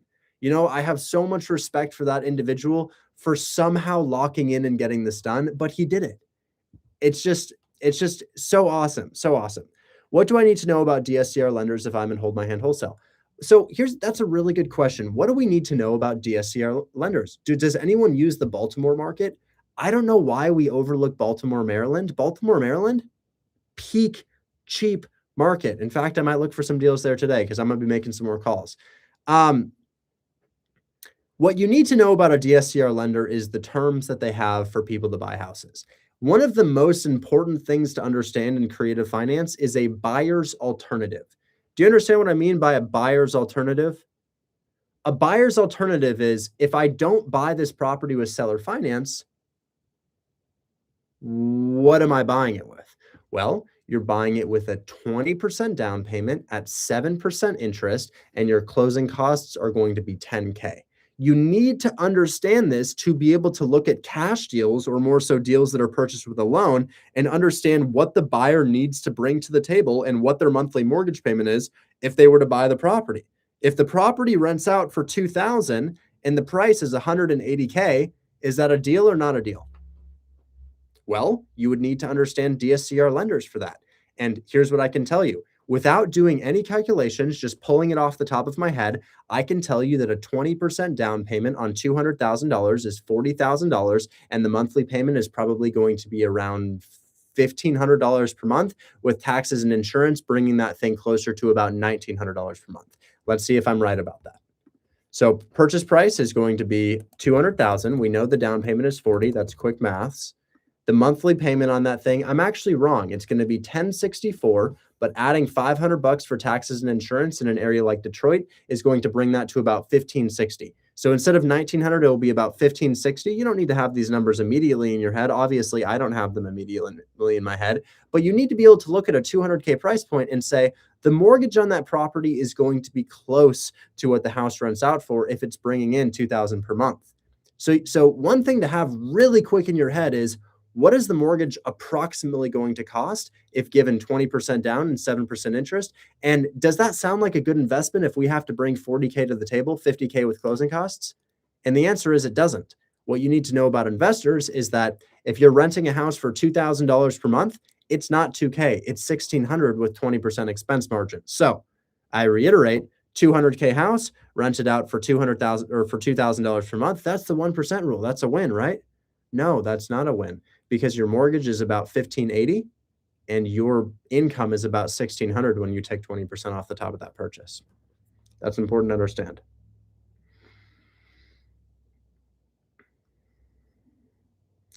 Student asks, what do I need to know about DSCR loans? Nice 1-min video. Okay, guys, ready for some more calls? Oh, wait, this guy wants to do another question, but I'm going to do more calls. We can talk more later, man. Yeah. Seller finance call. I'm going to do some of my own calls, man. I'm going to do some of my own calls. Guys, I said I was going to do calls today, and I've only done one. So we can talk more tomorrow, but we got to make some calls. So here's something interesting, guys. I wholesaled a house in Canton, Ohio about 1.5 years ago, and they maybe 2 years ago, and I got a $10,000 fee. The address was 519 17th Street, Northwest Canton, Ohio. 519 17th Street, Northwest Canton, Ohio. Now, I was looking up this address today. Why? Well, I was making a video about it because it was such a cool wholesale deal, and I remembered it, and I wanted to make a video about it. So I made a video about 519 17th Street. Yes, I respond to that chat. You still call for creative finance every single day. In fact, you missed me closing one of them earlier. Speaking of, I should probably throw that thing onto my tracker sheet, as we were probably going to get a yes on that from the seller. I'll follow up with her in time. Tracker sheet, boom. Let's turn that yellow. Yellow indicates that we are going to be maybe getting it done. It's verbal interest. That's the indicator. And then follow up on 0 down. Okay, am I sharing my screen, by the way? Yes, I am. Okay, so I wholesaled the house on my screen about 1 year ago, maybe 2 years ago. I want to say 2 years ago. I got a $10,000 check. In fact, the student who found this, their name was Jalissa Jordan. I don't know if Miss Jordan is still with us here, but the house was listed for 110, and then all of a sudden they do a 65K price drop, or I should say they price drop to 65K. Then Jalissa Jordan offers them 45K. We sell it for 55K for a $10,000 assignment fee. Awesome deal, right? Well, I look up the address today, and to my surprise, it's for sale again. They're asking 125,000. Now, how do I feel about 125,000? Well, probably not that much of a deal, but they've been sitting here for over 100 days. So what can I do? I'm going to offer some seller finance on this thing, and I'm going to use my in as, hey, we already wholesaled this house. Can I do it again? You've been here for a while. And if they're like, no, you can't do it again. And I'm like, okay, well, I already did it once. What makes you think you can do it instead? Let's find out. So I'm literally going to call the realtor, and I'm going to say, yo, I wholesaled this house about 2 years ago. Can I do it again? I bet my same buyer would pick this thing up. So let's give him a call right now. Here we go. I should probably record this. I should record this, guys. I promised you more phone call recordings. We'll get you some more phone call recordings. First time in this live stream, but there's a lot going on. Yeah, man. I try to keep a non-stop stream of yap to keep you guys interested.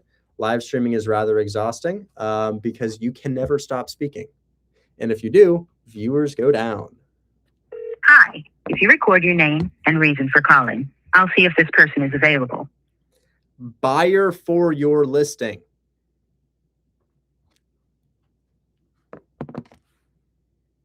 Thanks. Please stay on the line.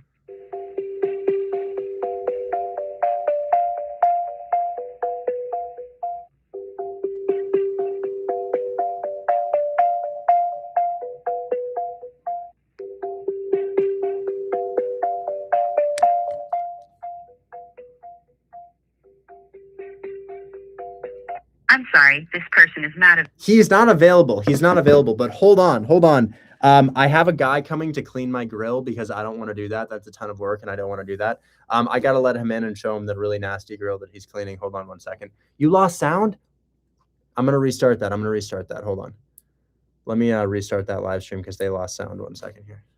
I will be right back, guys. Give me just like 1 second, okay? I gotta I gotta let the guy in who's cleaning my grill. TikTok, I'll take you with me though. We can do a little house tour.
I'm back. I'm sorry. I'm back. The grill is super dirty and it's barbecue season, so you know I had to go fix that. What were the terms on your house? I bought my house for $950K in distressed condition. It needed about $100,000 worth of renovation. And I put in that 100K, maybe a little more, 150. And I bought it for $950, 65,000 down at 4% interest with a 5-year balloon. I may refinance, I may sell it my balloon, I'm not sure.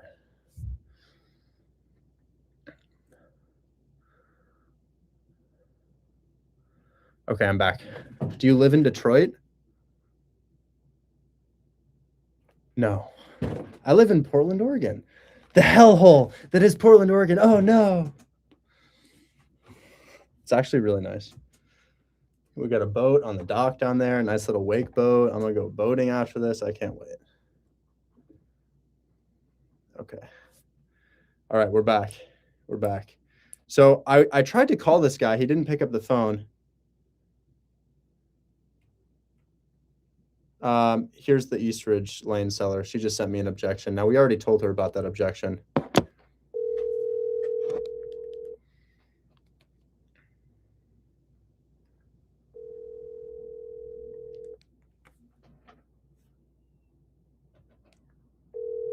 Hopefully she picks up.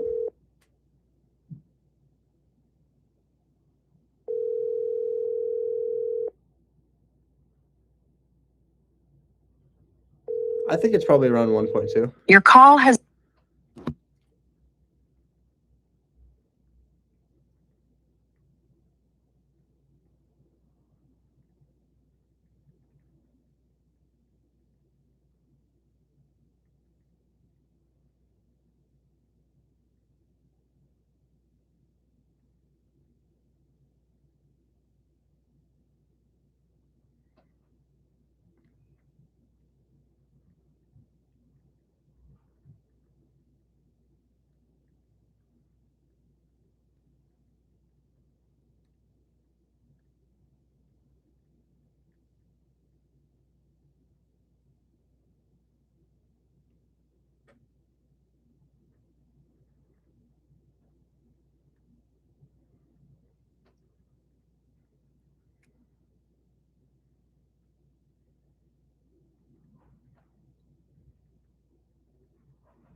So this realtor just says, hey, I just called my lender to transfer, but it's not possible because our VA loan has a due on sale clause. Remember when we talked about it? We specifically spoke about the due on sale clause. Do you remember? This is not a sale, hence there is no possibility of the due on sale clause. Lenders are employees. They're unaware of investing practices and cannot advise you on them as they do not understand them. So I'll connect her with a separate lender who actually does understand it because they're an investor. So I don't know how she didn't hear that. I said, this is not a sale. We're adding an owner onto the property, but she must have heard this is a sale and will trigger the due on sale clause. So it is hard when people don't listen, but this is kind of how life is a lot of the time. So we'll have to, I'll say it would be interesting if yours was the exception out of over 500 deals.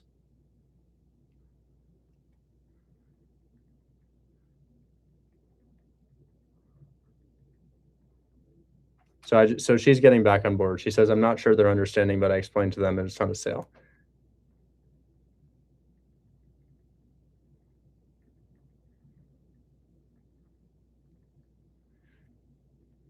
This doesn't involve the lender. Imagine you get married and add an owner to your property. Is that not allowed? Happens daily in the US. Okay, I got to stop spending time on this. I'm going to make more calls here. Okay, so let's see if I can find another deal, guys. I'm going to head over to Detroit. I'm going to see if I can schedule a walkthrough. Maybe I'll call on some seller financing deals, although it is a little bit late here. I'm going to share my screen and I'm going to see if I can grab a couple deals out of Detroit here because I'm gonna see what we can pull up. So my buyer's looking for fix and flips right now. I'm going to see if I can get them a fix and flip, but also a fix and flip for myself. They want to see if we can find they want to see if they can find a multifamily. So I'm going to see if I can find them a fix and flip multifamily. They have been asking me for this time and time again. I'm going to go ahead and see what we can pull really quickly. Now I am sharing my screen with Hold My Hand Wholesale. If you guys want to see that, just let me know. Okay, so for sale and then property type, we're going to do multifamily. And then let's check out price. Well, I'm going to put in a price filter. We'll start with a $100,000 price filter, maybe 105. $105,000 price filter. Here's one. Thing's been on Zillow for 25 days. Exterior is going to need some work, but interior does look pretty good. ARV on this would probably be about 180,000. Looks like a quadplex. Large property is sold as is. Large 4-unit multifamily, $104,000. Okay. Okay. Looking good. Looking good. Doesn't look like it needs a ton of work. So these are new windows. I like the new windows. It's going to need a new roof. The roof is going to be about $13,000 and then probably some other exterior work, call it $5,000. And let's say we put another $30,000 into the interior. So 18 plus 30, $48,000. And it will probably sell for about 180 given that it's a 4-unit. So 4-unit selling for 180,000 ARV. It's listed for 104, probably needs 48,000. If I were to offer 65 on this thing, $10,000 closing costs, the buyer would pay 70 if I offered 65. So 70,000, $10,000 closing costs. And then you're probably looking at rehab of 48 grand on this. That's going to put you in this thing at 128. Should be able to sell it for 180. So that would be about $50,000, $52,000 profit on that. So I think I could probably offer them 70 and sell it for 75 for 40K profit. So I give them a call. So here, I'm going to try to wholesale this one. I don't think I'd be a buyer for it because it's a 4-unit. I think 4 units are going to need a lot of work. I haven't done one of those yet. But let's go ahead and give them a call really quickly here. Jumping into another one. Let's see what we can pull. Thank you for calling RE/MAX First. How about you put your cell phone number on the listing, Doug? What if What if? So if the realtor doesn't give you their cell phone number, you just look up their name followed by realtor, and you should be able to find them. So here is hopefully their name. Yeah, here he is. I think I've talked to this guy before. There's his cell phone potentially. Maybe. Let's find out.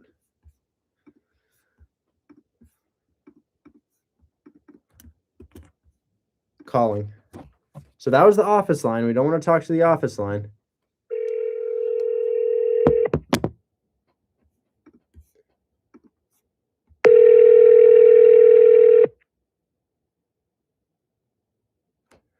I can't put you in the game if you refuse to enter. I've had a link in my bio for the last 4.5 years. You just need to click it and show up to class.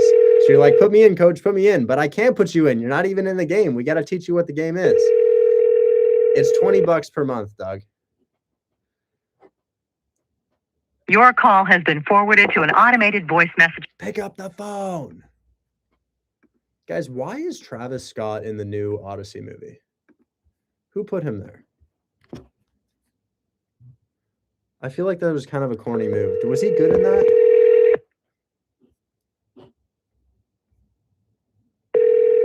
He was not good in it?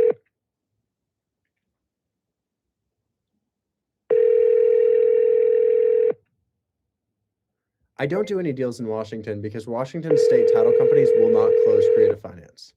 These guys won't pick up the phone. Your call has been forwarded. Ah, gosh. Okay, well, we'll find another one. The realtor wouldn't pick up. Let's see if we can find another one. Okay, here's another one. This one will sell for about $155,000. It's listed for $100K. Interior is going to need. Okay, actually, I'm interested in this one. I might wholesale this, but I also might buy it myself. So I actually don't know. I don't know what I would do. Would I wholesale this or would I buy it myself? I'm at a real crossroads. I like this property. It's a 5-bed, 2-bath. Almost looks like a triplex.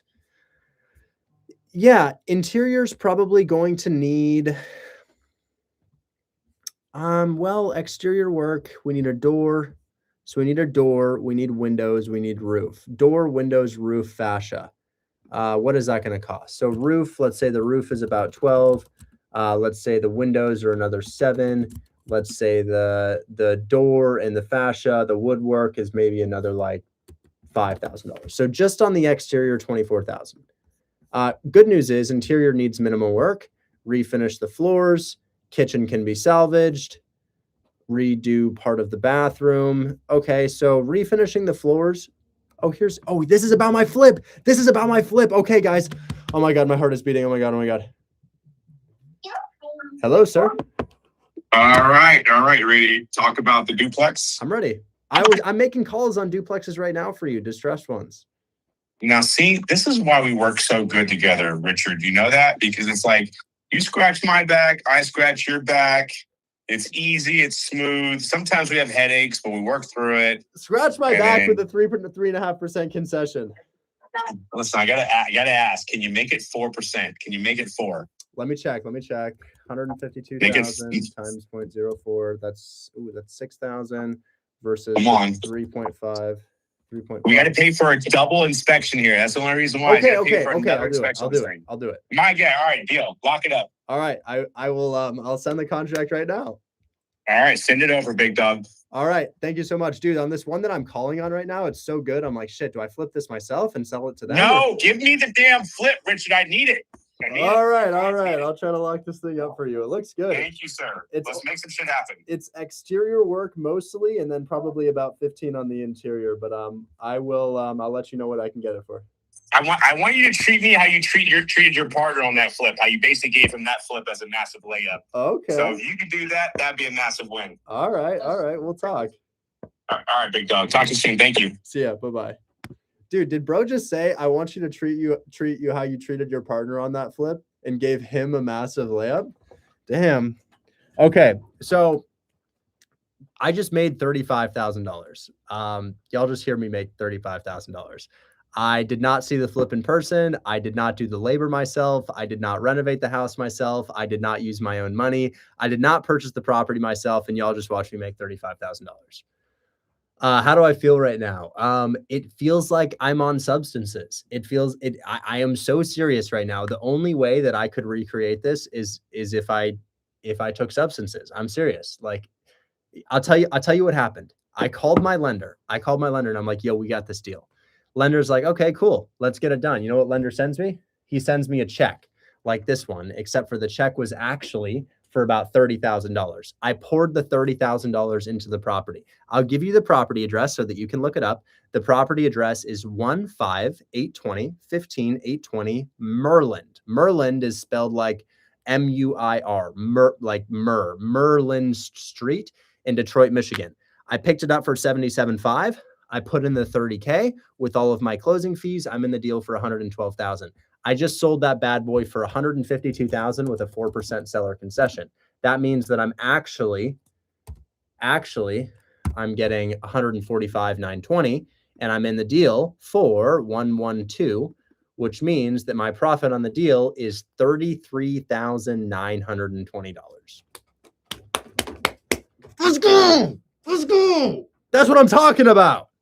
Oh my goodness. And what am I doing? I'm already looking for my next one. Will I ever go see the property? No. Will I ever renovate the property? No. Will I come up with money to buy the property? No. Will I have to come up with money to renovate the property? No.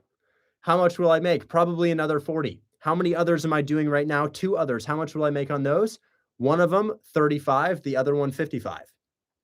We're looking at over $100,000 in fix and flips happening right now, guys.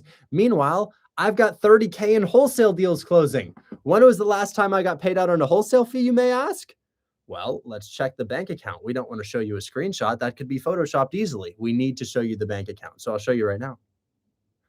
And if you're sitting on the sidelines, I just have to ask, whoa, what's wrong? What's going on? Ready? Last time I closed a wholesale deal personally, July 20th. Right here. This is my bank account. This is not some like maybe thing. This is my bank account. I'll flip the camera for you guys. I'll show everybody. Does it work here? Yes. I have students in Egypt. I have students in Kenya. I have students in Singapore. I've seen a 12-year-old do a deal before. I'll give you the address on that if you want. Check this out.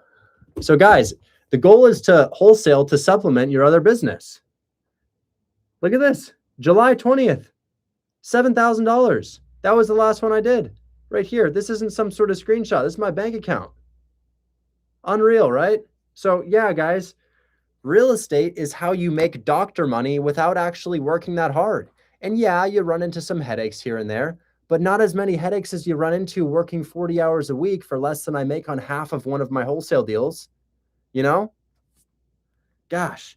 Anyways, if you want to learn, Hold My Hand Wholesale is also a way that I make money. It's $20 per month, but we have showed you so many addresses, so many calls, so many checks, so much evidence that it should not be a question as to whether or not this works. And if you're like, I don't know if I can do it, remember, 12-year-old Anson Lee out of Singapore wholesaled 9529 Mount Auburn Avenue on month 1. Bro is 12. I'm not going to tell you it's easy, but I will tell you it's simple. Why isn't this easy? Well, there are unpredictable headaches that come with real estate. What's an unpredictable headache? Buyer backs out last minute because they're stupid. You know, that shit happens. I'm not going to tell you that doesn't happen. That shit happens. But guys, if you learn this and if you master this, I just cannot explain to you what is waiting on the other side. All I can say is that it feels like substances. It does. And if you live out of the country, that's not a problem. I did deals while I was in the Philippines for the past 3 weeks. You know? Anyways, the link is in my bio. If you join, show up to class. Don't be like the 99% of people who join and never show up to class and then quit. It's just that it's never going to work for you, right? So ask yourself if you're committed. And if you are, pull the big heavy trigger of $20 per month. You know, costs less than your damn Starbucks order. Another clip just now. Another insane clip. Just sold my flip for $34,000 profit. Another insane clip. Just sold my flip for $34,000 profit. And thinking, analyzing, questioning. Amazing rant afterwards. Okay, so all I'm going to do is I'm going to call my Am I going to call my TC and have them do the title work? I guess I am. I guess we will. I just don't love paying the TC fee, but it is necessary. You know, if you don't want to handle all the closing work, Gold Key TC. Who's finding the buyers? My sales team. My sales team is finding the buyers.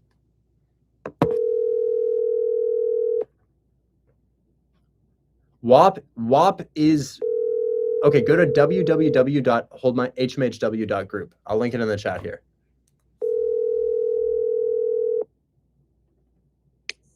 Hey, is everything okay? Yes, everything's fantastic, Lexi. I just made $34,000. Yes, everything is fantastic. Fantastic. I just made $34,000. I'll tell you how really quickly. I sold my flip to Joseph, and they've inspected it, and it passed inspection. And Is it Merlin? Yeah, I sold Merlin, and Oh my gosh. we're giving him a 4% seller concession because I'm reasonable, unlike our damn sellers. And yeah, I'm in it for about 113, 112, and we're selling for 152, 4% seller concession. Congratulations. And I love it. I want to get title work started on it. Yeah, we'll get the ball rolling. You need an assignment sent out, or actually just a sale? No, a purchase Yeah, you and just need sale a purchase agreement. A agreement. purchase and sale agreement. Yay. Okay. So yeah, and then I'll be buying another one probably in the next Nice. couple weeks or so. As I've just let everybody know that wholesalers send me your deals. Wow, that's amazing. All right, well, we'll get it sent. Do you need it tonight, or you want me to work on it in the morning? How urgent? No urgency. I know you're busy, but I'm worried it might slip through the cracks if we wait. It won't, because he mentioned it to me earlier that it was a possibility. So that's how I knew about it as soon as you called me. Okay, perfect. Yeah, that So was all. I'll make sure. I also have a tracker, so I'm about to park, and then I'll put it in my thing, and I'll get a reminder first thing to get it sent out. Thank you so much, Lexi. Really appreciate All it. right, thanks. Hey, congrats. That's awesome. I know. I'm so excited. Maybe me next. Yes. Just tell me, and I'll wholesale you one, and we'll walk you through the process. It's not that hard. All right. Thanks. See ya. See ya. Bye. Feels good. And I can hear my grill being cleaned out there, which means that it's almost time to barbecue. What did I miss? I sold my flip. I'm so happy about it. Okay. So, I guess I don't have to do anything. I'll just put them in a chat. Lexi and Joseph. Lexi and Joseph. Who is buying Merlin? Can you send name, LOC, and email? Wow. Great news.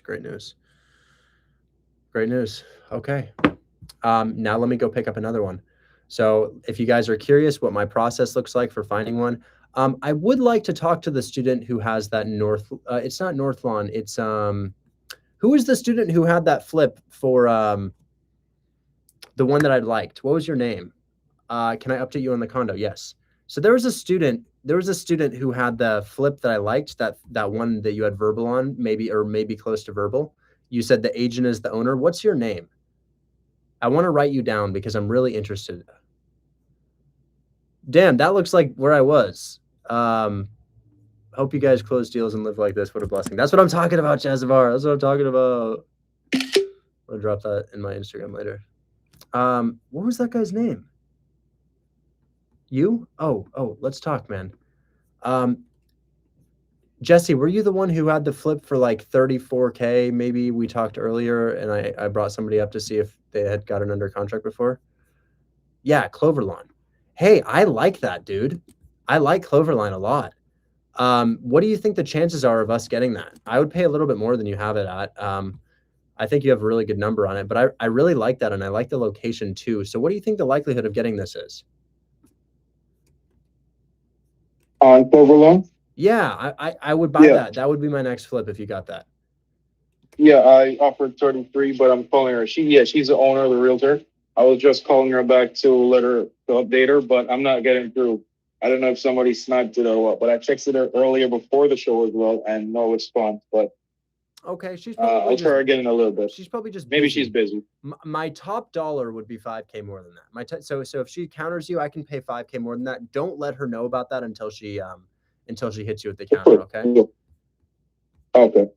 All right. Did you see the rental as well, Rich? I know you were looking for rental. It was at the top of the chat from yesterday. It's listed for 153 and I offered 131 because it's occupied both units so I ran the numbers with 15% operating costs. I'm sorry, I was sending a text when you said that. Ask me one more time. Oh, it's listed for 153 and I offered 131. Both units are occupied. So I ran the numbers at 15% operating costs. It's in the chat from yesterday at the top of the chat. Is it? It's a PDF with the number should be there. Is it 4? 4, yes, 4. Oh, okay, checking. So 131 occupied at what price? Occupied at 153 and I offered 131. How do you feel about condition? Because most of these die with condition when the agent lies to us about it. I see the shingles are falling off. We're probably going to have to do a concession for that. And then as I look inside, the kitchen looks kind of disgusting as well. Have you seen that? Have you seen this with the kitchen? I just want to show this to you because this is the type of shit that buyers aren't okay with. So look closely here. Do you see that board on the side? I know in the photos it doesn't look so bad, but I've been to Detroit, and when you go walk these properties in person, it's like the LVP is peeling up. There's bubbles in the walls. It looks gross. So when we do a deal, we really, truly need it to be turnkey. But when I see things like this here, dude, I'm just like, the buyer's gonna tell you something sad. You know, the buyer's gonna tell you, hey, you know, I mean, you can ask Sue how that feels. You know, when the buyer finds something that they need to renovate, they're like, well, even though I actually do my own renovations. So, okay. So even if it's occupied, that's an issue. Even if it's occupied, yeah. So condition is important. I mean, condition is really, really important. Okay. Single family. Okay, so that one. So even with the price, that might not be a deal, and I would have to get it a little bit lower. No, it's not that you'd have to get it lower. You need a concession and probably like a 10% seller concession for rehab. Because this is a property that's going to need some renovation. So you can keep the price, but we need a seller concession, which is money that comes back to the buyer at closing that the seller gives them for rehab, you know? Okay. So you say, hey, essentially that would come out of their cut. Yeah, that comes out of their cut, not your cut. It's a seller concession and it goes towards the rehab. And that's probably what you're going to need on this. Okay. All right. So I'll call her back as soon as I can. Once she gets back to me, I'll check her. He's the one that said that somebody that used the proof of fund, they fell through. So she said she didn't want to take it seriously, but I kind of talked her out of it and said, I'll see if I could sell it before I actually sign anything. Yeah, that's helpful. Let me know if that's something that they're willing to do. But guys, anybody who's listening, if you're trying to do a rental property, not a fix and flip, and if it's not creative finance, remember, if that deal is on creative finance terms, I could care less about your little issues here and there. You know, I genuinely could care less about the little issues if it's a seller finance deal. Seller finance deals, they override the issues that you may run into, you know? Why rehab if people are already living in it? This is just what the buyers want on a deal that they purchase with a loan. If they buy it with creative finance and people are already living in it, chances are they'll keep it there because creative finance is so damn desirable. But honestly, if it's with a loan that needs rehab, hey, let me know if you get that accepted anywhere within that number, because I really like that location. I like that address. I like everything about it. I'd love for it to be my next flip. I'm going to make one more call, guys, and then I'll do some questions and then I'll spin the wheel. Okay. Ren, update me really quickly. Condo, HOA and mortgage. What do we know? So she hasn't sent me back whether or not there's a mortgage, but the HOA that you found on PropStream is correct. And the one that she sent me originally is wrong.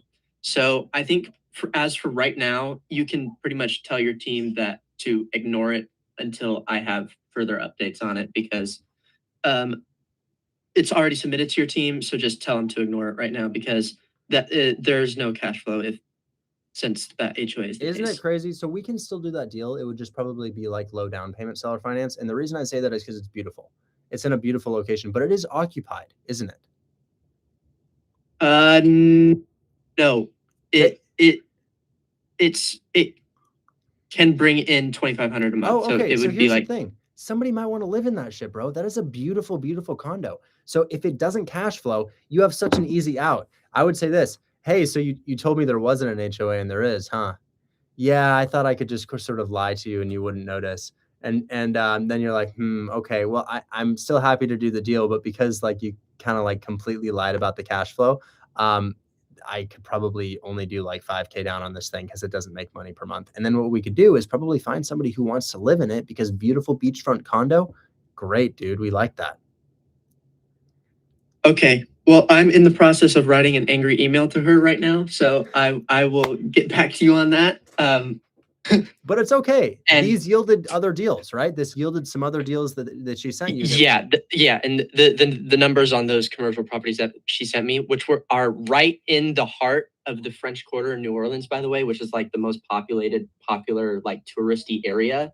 The numbers on these are ridiculous. I mean, absolutely insane what they're bringing in monthly. So, dude, that's commercial real estate for you. And I just want to let you know our buyers are open to that, and we can move those things, bro.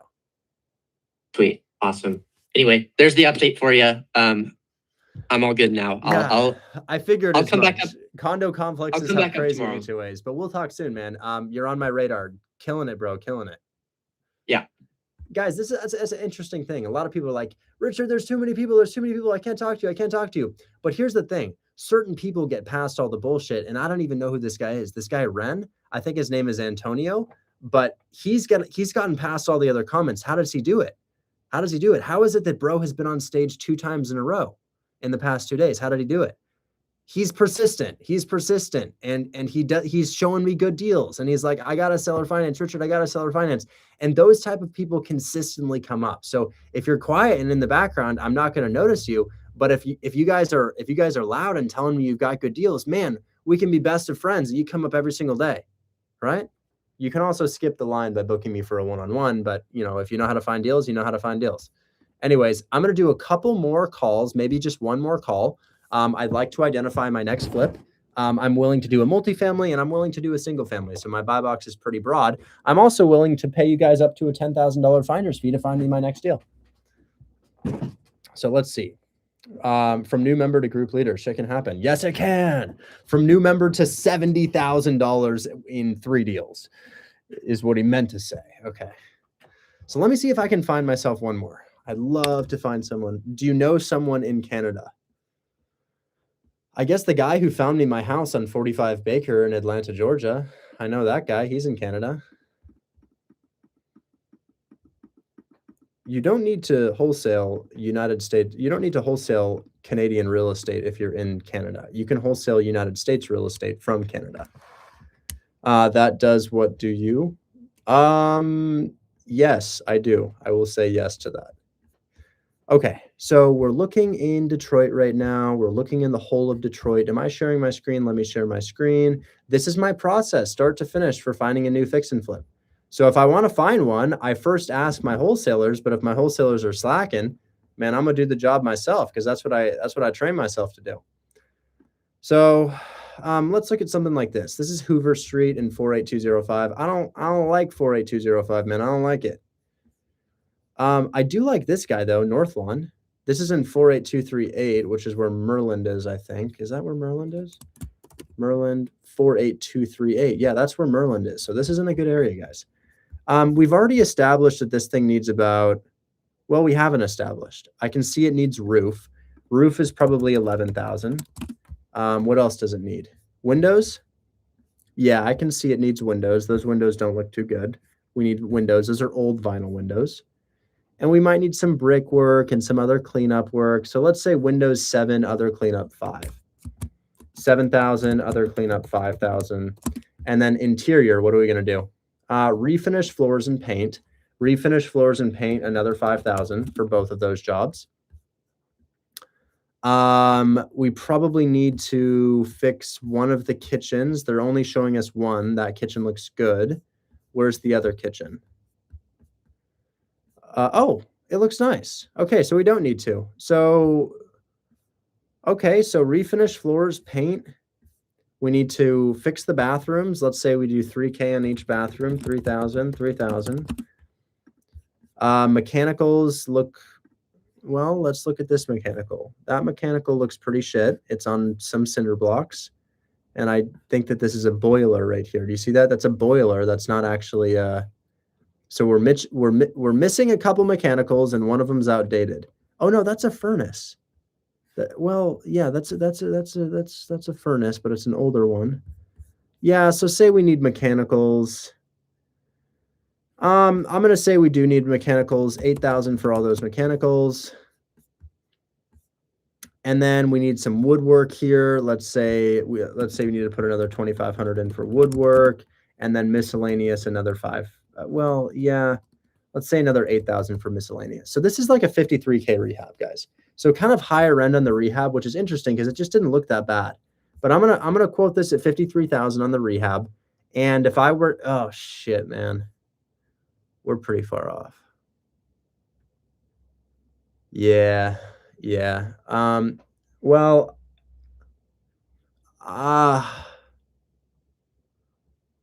you know, if I pick this thing up for 50 guys, 50,000, 10,000 closing costs, $50,000 rehab, I'm in it for 110. I'm selling it for 150. And that would work. That would be 40K, but I'd need it for half of list price. They're not going to understand. Guys, if you can lock this up at 50, I'll give you 5K, okay? If you can lock that up at 50, I'll give you 5K. I'm not willing to have that conversation right now, even though you can. What else do we have here? Here's one nice little duplex, needs a little roof on it. Okay, so brick looks good. Concrete needs work, hopefully not foundation. Shitty garage. Oh, you offend me with your asking price. Oh my God, look at this. They're wanting 100K for this property. How slow are you guys? It looks good on the outside, right? You go inside. Wait till you see the inside. Are you kidding me? Are we slow? What do realtors think we're going to do with this? Unbelievable. You are so bad at your job, I can't believe it. What? You can't even go inside the house.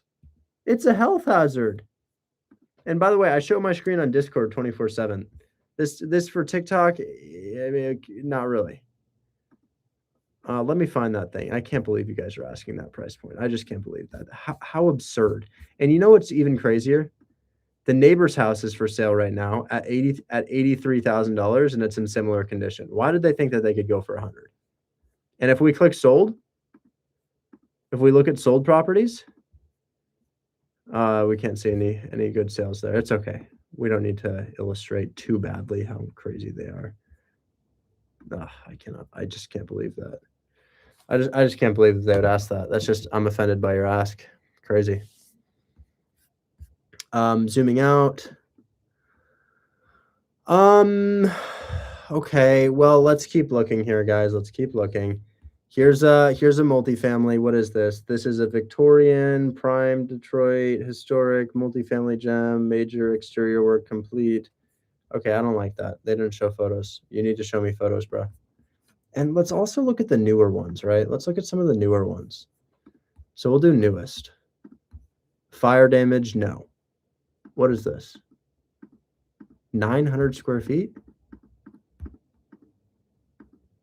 Huh. That's interesting. Needs a roof, needs woodwork. Looks like tenants are in place. Huh. Not too shabby. Not too shabby. That's not terrible right there. That's definitely not what I'm typically used to, but it could be worse. Ontario is Ontario is half duplex? Wait. Are you selling the full property or not?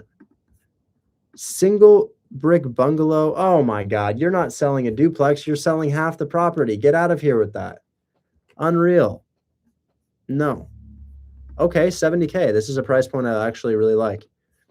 Siding is okay. Probably could save that. Interior is a little interesting. The peeling kind of scares me. Okay. This could be something. I could be interested in this. So what is this? What do we have here? I can't believe y'all don't bring me these. These are perfect. My buyers will pick them up too. Okay. All right. Yeah. So 5 beds, 2 baths, 2,300 square feet or so. Yeah. Okay. I like this thing. I like this. This is interesting. TikTok, y'all want to see what I like? This is what I like, guys. This 70K duplex right here, 6 beds, 2 baths. This is interesting to me. This looks like a nice flip.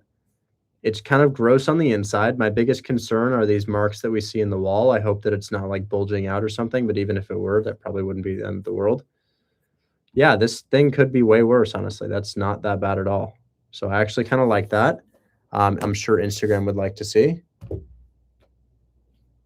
Right here. This is something I'm interested in. Yes, yes, yes. Should I see the Odyssey tonight or no? Should I go see the Odyssey tonight? You guys liked it? Yeah? Might lose Detroit deal with Joseph. EMD due tonight. Kyle, let's talk. I can't make anything happen at this time. You might want to get an extension, but we'll talk. Kyle, I'm going to talk to you really quickly about that. Kyle, did they inspect your deal?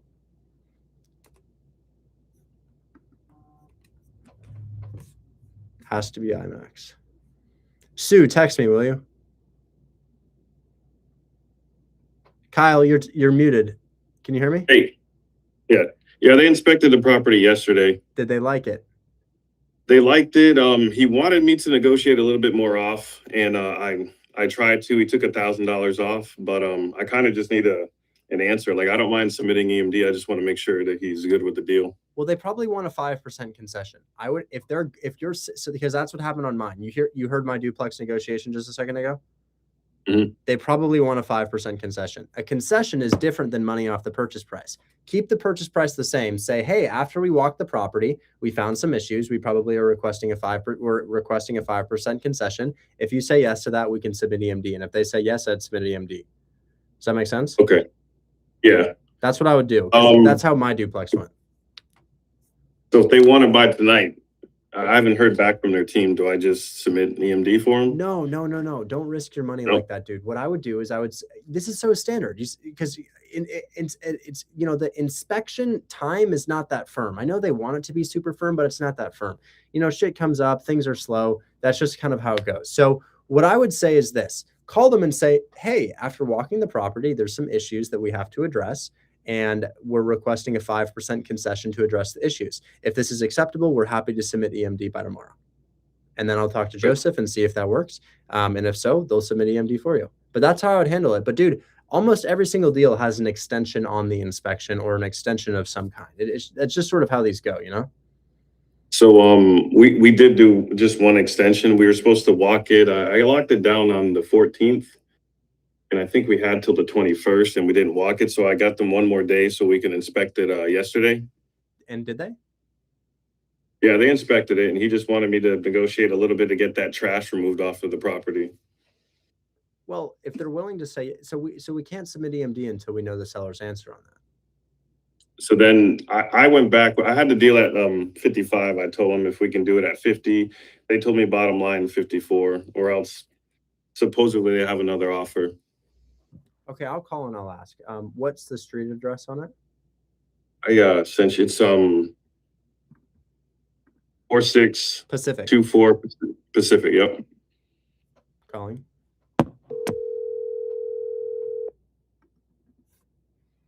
Hey, Richard. Hey, quick question on Pacific. Yeah. You guys walked a deal on ours on Pacific, and you said it looked good, but you just wanted some trash removed. Seller was only willing to take $1,000 off the purchase price. I'm trying to get the wholesaler to get a concession, but is that something you guys want to move on? If we can get $1,000 off the purchase price? Yeah, I believe so. Okay. I was just trying to get something because there was just all the junk in the back.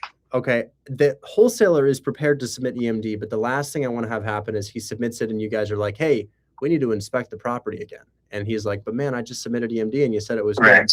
So what? Yeah, we're good at this. The only thing we would do is maybe like a sewer scope to make sure the main drain's not clogged or a mess. Okay, so if he submits EMD and if it's a no-go, do you think you guys are willing to submit the EMD? Because we can submit it for you, but my guy was ready to sign at the current price. I was just trying to just get some more of that. So we're ready to go. I was just wanting to get more of a little concession for the trash in the back. Okay, well he took $1,000 off. They're not budging past the 1,000. Can we pivot the 1,000 to a concession so that can be used as that can be used as money back at closing for you guys? Yeah, that'd be fine. Okay, I will have the wholesaler submit EMD. Just so the wholesaler's listening, I mean you no harm. I really hope that they refund your EMD. Hopefully that goes well. But anyways, Quaid, we'll get EMD on that. Okay, thank you. All right, talk soon. I'm glad I saw your comment, dude, because you probably just got that done. What assignment are you looking at on this? 4,800. Hell, you'll take it, man. Mine was 2,700 for my first deal, so we'll take it. Is that your first deal? This is my first deal too. Dude, we'll take it. Good job. So yeah, here's what I would do. They can probably submit EMD tomorrow, or you can submit EMD tonight and have everybody hunky dory. But what I'm thinking is, instead of $1,000 off the purchase price, because that doesn't really change anything, $1,000 concession is $1,000 back at closing, but $1,000 off the purchase price is a $20 difference in monthly payments. So pivot the $1,000 to a concession, not money off the purchase. Does that make sense? Yeah. And then if I were you, I'd probably submit the EMD. Please don't shoot the messenger. I'm just trying to make things happen here. I trust them in what they're saying there, but I can never 100% definitively speak for somebody else. But it sounds like they're ready to go on it, and I can bring you up tomorrow to get your EMD refunded. Yeah, that's all I needed to hear. Yeah, I don't mind submitting it. How much is it? Just 500. Oh, okay. No biggie. I'll bring you up tomorrow, Kyle. Congrats on your first deal, man. This is huge. Appreciate it. Absolutely. Tomorrow at 1:45 p.m., remind me to bring up Kyle D. Okay. I added bring up Kyle D. For tomorrow one. Kyle, we'll see you tomorrow. How can I start? Click the link in my bio. It'll take you to whop.com, and then whop.com will lead you to my Discord. If whop.com is being stupid, which they often are, you can go to my other website, www.hmhw.group, which will also take you to the Discord. And then I want to text my employee, Grayshell, and remind her to be active in that chat to lead you to the Discord. Hey, just a reminder, we got a lot of people joining through the website right now. They're lost and confused as to how to get into the Discord. Please be so active in that chat above all else to help them get into the Discord and attend the live stream. It's the best thing we can do. Somebody says, what's the best? I have the best seller finance you've ever seen. Can I show you really quickly? AJ, I'm going to bring you up tomorrow. Tomorrow at 1:45 p.m., remind me to bring up AJ. Okay. We got the buyer to agree to 10K discount, no repairs, wants electrical. Hey, look at this. Look at this, Sue. Sue, looks like things are moving your way. Not exactly what we hoped, but things moving your way, hopefully. I really hope you make some money. Anyways, Kyle, we will talk more tomorrow. I'm going to keep looking a little bit, and then I'm going to spin the wheel. Because I still haven't... Oh, we found this beautiful duplex that I really liked. Let me see if I can make this happen.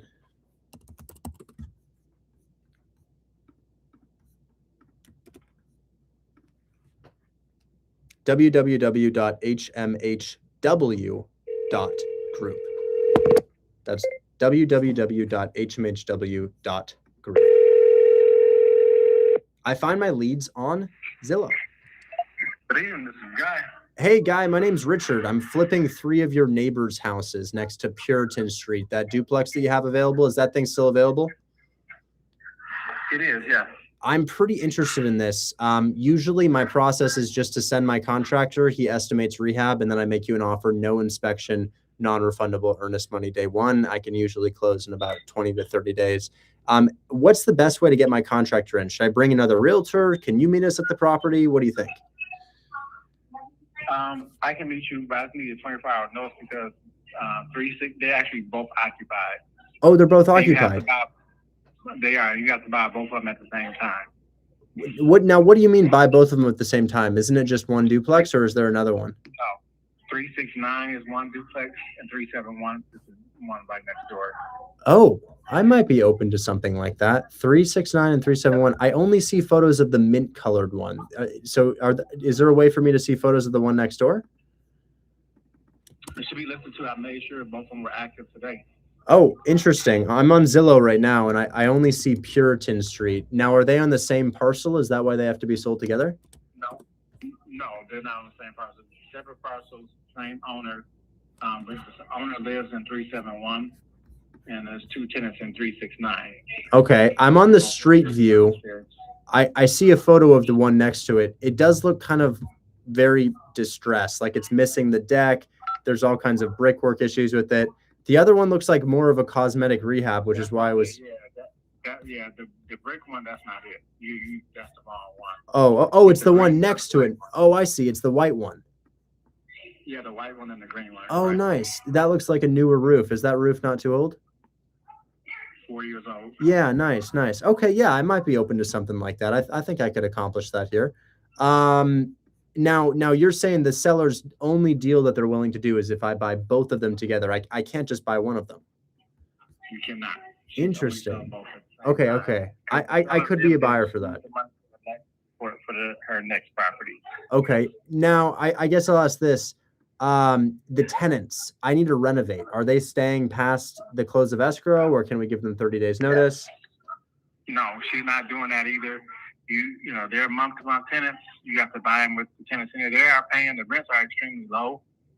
If you want to give them a 30-day notice afterwards while you work on one, and then the other one, that's fine. But no, she's not, putting them out because they're paying. Okay, I guess I'm not really the best buyer for this. I'm a flipper. I renovate these houses. So are they on month-to-month leases or year-long leases? Do you know? Yeah. They're month-to-month leases. So in theory, if I bought the property, I could give them 30 days notice. You absolutely can. Okay, and the seller is not staying in the property post-close. They'll vacate. It depends upon maybe the answer. She may need some occupancy because I have to find her a house. She needs the money from the sale to find her house. Interesting. And does she want to rent? Because I've got some houses in the area that No, she does not. Okay. She does not. She owns her house now, so she's not looking to rent. She wants to Okay. buy her next house. Does she want to buy another duplex? Because I've got a duplex not too far from here. Okay. She does not. I've also got a single family. Maybe I could send it to you. But I've always got properties that I'm renovating in the area. So okay. What do you think the other one's for sale for? Is it also 70,000? That is correct. And interior condition, would you say similar to Puritan? Because I don't see photos of it. Yeah, yes, in similar condition. Okay. Would you mind sending me the link to the photos to the neighbor's house and then also what that address was? Sure. Okay, thanks. I'll tell you what, I'll let you know after I see the photos when and if I can get my contractor in. But I wouldn't discount me for this. I think there's still potential that I could make something happen here. And then if at all possible, if we came to an agreement, do you think it's possible to revisit, hey, we want to give the tenants 30 days notice prior to the close of escrow once I have non-refundable EMD in? No, she's very adamant about that. Interesting. So she's just kind of got a relationship with them. Yes, she does not want to put them out. She literally lives there, so she has to see these people, and so no is the answer. So this, I know it is what it is, but and she I get it. Occupancy, but if you kind of flip, I mean, it is what it is. I gotta find her house. No, I get it. I get it. Okay. Well, yeah, send me a link. I'm gonna shoot. This is not my cell phone. I'm gonna shoot you a text from my cell phone. If possible, just send me address, link to other photos, and then I will see if I can schedule my contractor to get in and see if we can make something happen. Okay, sounds good. All right. Thank you so much. Talk soon. Bye-bye. Okay. We have 2 cosmetic rehabs. They're priced well. I think each property needs about $35,000 worth of work. If I got it at $70,000, I'd be in the deal for about 115, and I can sell these for 150 as I just demonstrated. And their terms are kind of interesting. Tenants need to stay in the property, so I have to give them 30 days notice. And then beyond that, owner lives in the property and is only willing to sell the property as a package deal. Okay. Okay. Hopefully I can get these at the right price. I would imagine I'm one of the only buyers who's willing to do that because this would not pass Section 8 inspection. I mean, the condition that this is in, we got to tear down the deck outside. That's a hazard. One of the walls is bulging. I mean, I don't know what they think they're doing. I mean, these people are practically homeless living inside this house. Like this thing is a complete and total mess. I don't even know how they live in here. So I see. They have some sort of disability. Okay. So yeah, I guess it's just an unfortunate situation. Okay. Well, yeah, this could be a deal I'm willing to work on. It's a package deal. I could buy 2 at once. So I buy 2 at once. My lender pays for purchase. My lender pays for rehab. Let's say I get them at $55K a pop because I'm willing to do both of them. So if I get them at $55K a pop and each one has, let's say, $35,000 of renovation, because that one has a new roof on it. So let's say each one has $37,000 renovation. If I get them each at $55K a pop, the ARV for these would be $300,000. And if I get them at $55,000 a pop, that's 55 plus 55. Closing costs on these are looking like probably $12,000. I'm in it for 122. I put in, let's say I put in 35 to one, and let's say I put in 40 to the other. Now I'm in the deal for 197,000, and I should be able to sell this as a package for 300. Am I doing my math wrong? So let's say I get them for 60K a pop, $60,000, 40K rehab, $10,000 closing costs. I sell it for 150, I make 40K. That's only 10K below list. Yeah, shit. 40K rehab on this? What am I missing? That's only 10K below list. $150,000 sale price. 60K buy, 10K closing, 40K rehab. In it for 110, sell for 150. Score. Yes. I'd pick them both up, but I'd probably need them for a minimum of 60 per, and I'd low-key want it to be less.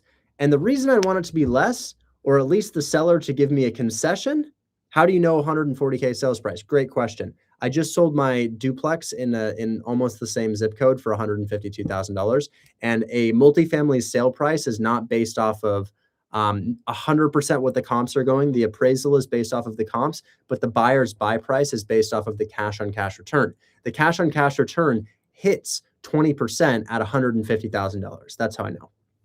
It's also just because I know this market really well because I'm doing a lot of deals there. So yeah, I'm interested in this. I'm interested in this.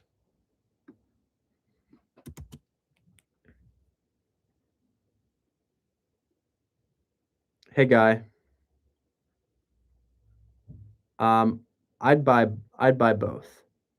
If rehab is 40K or below per property, this makes sense. I'd also keep your tenants in place. When can my contractor walk these? Now, what am I going to do about the tenants? Well, I am worried about a squatter situation. What if they refuse to leave?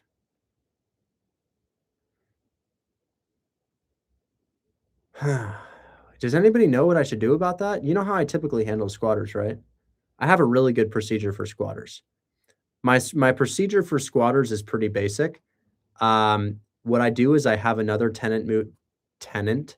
I give my contractor a lease. I give him a lease. He moves into the property. You know what he does when he moves into the property? He turns the heat up to 90. And then you know what he does? He plays death metal. Yes, death metal. So when we have a squatter in the house, we bring in a big speaker and we turn that shit up as loud as it possibly goes. He puts in earplugs. We start stealing the other tenant's food, like any food they have in the fridge, we start stealing it. Uh-oh, bad roommate, sorry. And then we turn up the heat to 90 degrees and we sweat them out. What do you guys think? Good or bad? You can't cut the power. That is not allowed. That's illegal. You have to provide safe living conditions, but if one of the tenants desires 90-degree temperatures, I guess that's a tenant issue, not a landlord issue. Sorry. So bro, where did you find that photo? Where did you get that? Yeah, so I'm interested in this. This is something I kind of like. I'm just gonna give him a call on my cell phone, make sure my texts go through. Changing logs ain't gonna stop them, but 90-degree temperatures will. Guy. Hey guy, this is my cell phone. Are my texts going through? I just didn't see a delivered thing. I just wanted to make sure. Yep, I got it. I'm about to text you the link to the Okay, pictures now. great. I think we can make this work, man. I think we can. The rehab doesn't look too heavy. And honestly, yeah, getting these as a package could be kind of nice, especially if it's similar conditions. Send them over to me. And then I guess we'll just see if we can give 24 hours notice to the tenants to see if I can get my contractor in. Okay, sounds good. All right. Thank you so much. Appreciate it. Talk soon. Bye-bye. Gosh, somebody's just screaming in there. Okay, so just like that, one phone call, and I've potentially lined up 2 deals. I can either wholesale these or I can flip them. I have 2 options. So I'm going to turn this green because I think we can get this done. I'm turning it green in my little CRM tracker sheet, which I think you guys should have too. 2 duplexes. Next door, light rehab, 150K ARV per. Follow up. So this is interesting, getting a little bit creative here. Which is better, wholesale or flip? Well, it depends on your situation. And we just got photos of the other property.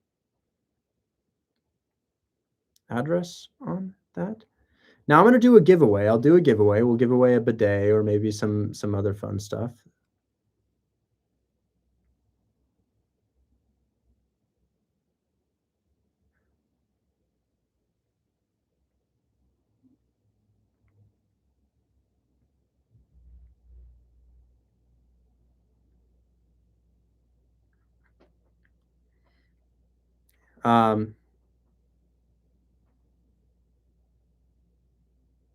He says 40K is too low, but I didn't offer 40. My rehab's 40.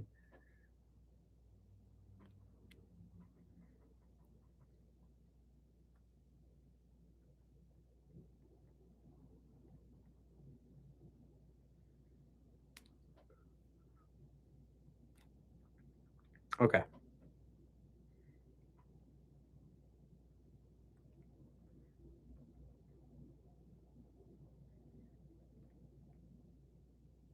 Okay, we're negotiating via text. He says 65K. I'm sure we can get a deal done. Likely closer to 60K. I'll let you know. Likely closer to 60K. But I'm buying the 2 together.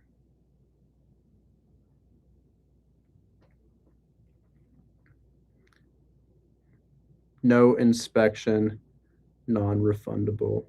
EMD day 1 with. Okay. We'll just walk first. Would tomorrow at, or not tomorrow, would tomorrow at 5 p.m. be doable or too soon? I'll let him know. All right. Okay, so we're negotiating with him. We're going to figure out when we can walk the property. I think that's pretty interesting. And that's pretty much all I'm going to do for today. I think we're good. We sold the fix and flip. We got a $0 down house in Texas and potentially lined up our next fix and flip and talk to you guys about some awesome deals that you're doing. So I'm pretty excited about this. This is really exciting. I'm ready. I'm ready for tomorrow. So let's just go ahead and spin the wheel and see what we're giving away today. Okay. Oh my God, my legs, dog. Ow.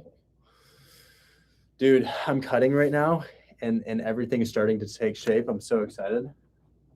I'm going to go for a little walk after this.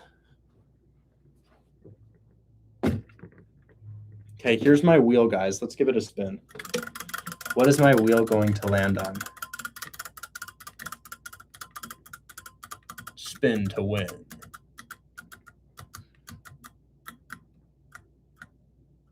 Ooh, and we are giving away 1 pound of rice. 1 pound of rice. 1 pound bag of rice. Who desires a 1 pound bag of rice? Yeah, guys, come on. That's a useful prize. Y'all think that's not useful? Come on. That is a useful prize. Yum, yum, yum. Guys, come on. Y'all need the 1 pound bag of rice. You know you want the 1 pound bag of rice.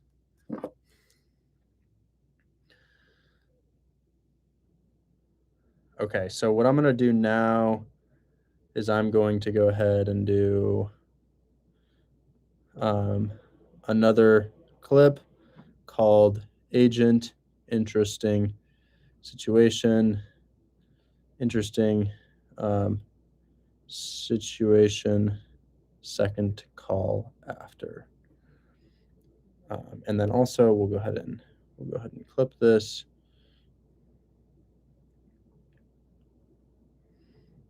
Not as good as other clips, but good. Okay. Let's go give away some rice. Do y'all want, in order to give away my bag of rice, and remember, everybody who's in TikTok and Instagram and YouTube, guys, the giveaways are for the Discord. I do a giveaway every single day, but it is only for the Discord. So hop in the Discord so you can start learning, but also giveaways, you know? I'm gonna do, y'all want so should I give away the bag of rice with a trivia question, a location question? The Discord is linked in my bio, but if you're having a hard time with that link, I'll also give you this link, www.hmhw.group. There's one too. So if you're having a hard time with that, go there. And now I go live every single day. If you can't find the live streams, it is because you are not looking hard enough. You can find it, I promise. Fortnite trivia? I don't know, man. That leaves a lot of people out. Race trivia?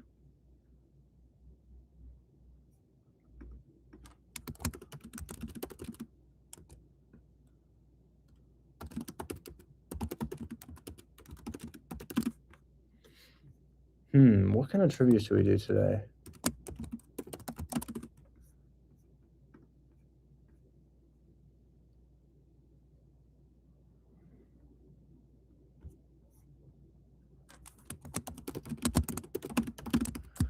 Okay, who are the 2 drivers for Aston Martin in F1? 2 drivers, Aston Martin in F1. Who are they? Yep, that's right. Stroll and Alonso. Lance Stroll and Fernando Alonso. Hayden, riddle me this. Why is Alonso still driving? Bro is like 44 years old. He is ancient. How is bro still driving? I don't get it. Are they winning? Are they getting podiums? I mean, traditionally, yes, but are they doing it now? Yeah, Hayden, that's a dub for you, bro. That's the 1 pound bag of rice for you, bro. Thanks so much. You're asking the right person because I started watching F1 way before it was popular in this country. I don't know, man. He's still does really well. And Stroll, people crap on Stroll, but he's actually like pretty good, especially in the rain. Yeah, dude, that's terrifying, racing in the rain. But yeah, this is correct. This is correct. Okay, perfect. Well, let's go ahead and ship you a 1 pound bag of rice. Dude, the Volvo got finished today. It's all done. Oh, congrats. Are you putting on the front winglets? Yeah, they're on. Oh, nice. The fitment is a little off. My wheel fitment's slightly off, though. Might need spacers if you want them to be flush. Maybe you can see what I mean. It almost looks right. You see what let me see if I can show you. You see what I mean by the fitment is a little off? It's like, do you want them to poke out more to be like more flush with the body? I don't know what I want. I just know that this doesn't, it looks fine. It looks fine. Let's see if I can, come on, focus.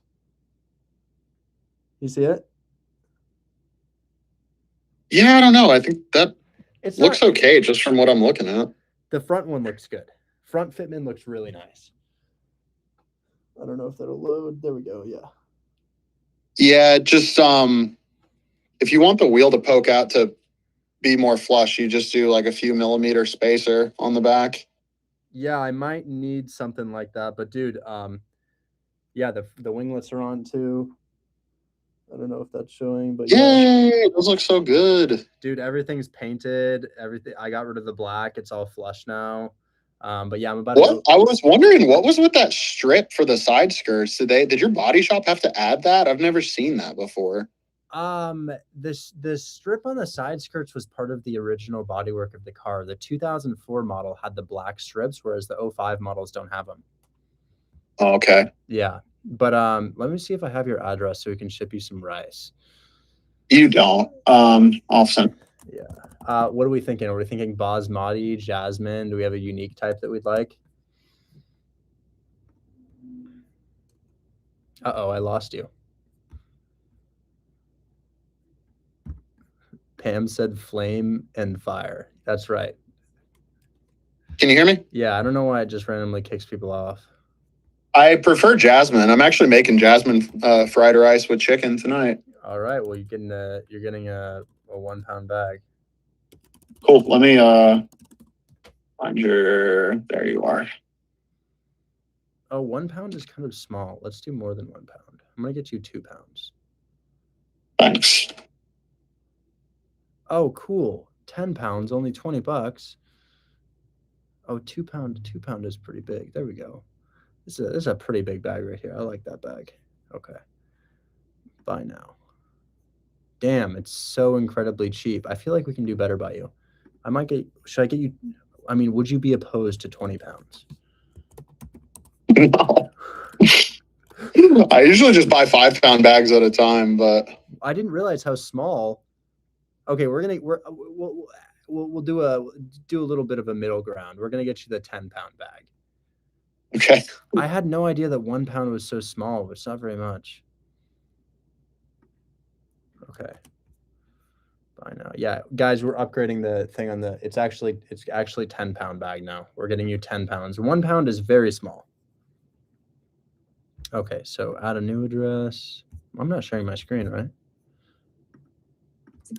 God, I hope not. And then what's your last name? Gober, G-O-B as in boy, E-R. Got you. And then I think I have your phone number. No, it's in my phone.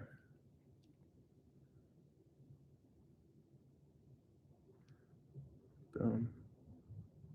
Boom. And your 10 pound bag of rice, we 10x that reward because it was $3 for 1 pound. I was like, no way. Okay, your delivery is scheduled for the 26th, Sunday. Nice. Thanks very much. Order confirmation. Yes, guys, I'm out of here, but today was cracked. I had such a good time.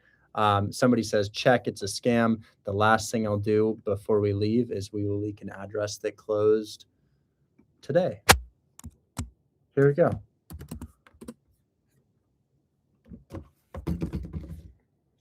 And then maybe we can leak the 3 flips I have going on. Somebody says, check, it's a scam. Let's check, huh? Okay, so this one closed today. Fuse it. Got you right there. Should we do the 3 flips that I'm running in Detroit right now? Sure, let's do it. So you can check my ownership. My LLC is called Tacoma Street LLC. There's this one. Go ahead and take your screenshot. Leaking my addresses for you. There's this one. Go ahead and take your screenshot. Leaking my addresses for you. And then there's also this one. And if you'd like to see any more properties, please, please, please just let me know. Anyways, thank you so much for attending my live stream. I appreciate you guys so much, and I had such a good time today. We will catch you all on the next one. Peace. Oh, by the way, there's another live stream happening right now. It is going on with Jason. Jason is a group leader in Hold My Hand Wholesale. He has 300 doors, 300 doors, I should say slots, mobile home parks, and it's over 300 actually. And he's also a killer on the auction.com situation, which is something new for me. I don't know very much about auction.com, but he's killing it on auction.com. And then what else can I say about Jason? He just bought a deal off of me. Yeah. Anyways, guys, we will catch you all on the next one. Thanks so much. Enjoy the stylings of Mr. Jason. Bye-bye. Somebody says he's a group leader. Yeah, I mean, he's a group leader. I'll put it this way. He owns 320 mobile home slots that cash flow him over $250,000 a month. So if I were you, I would hop in there. I mean, your mom's basement's got to be getting hot, man. You got to hop in there. What's his TikTok handle? He is exclusively in Hold My Hand Wholesale. He has no other social media. So we've put in a ton of other experts. I'm not just the only person who talks in Hold My Hand Wholesale. We have class around the clock. Like, even if you work during the time that I go live, we're live around the clock and you can attend. So I don't know. It's pretty basic. Guys, I will catch you on the next one. Thank you so much for hanging out with me. Jason is live in Hold My Hand Wholesale. If you'd like to join that live stream, you may click the link in my bio, and I will catch you later. Bye-bye. First link in my bio.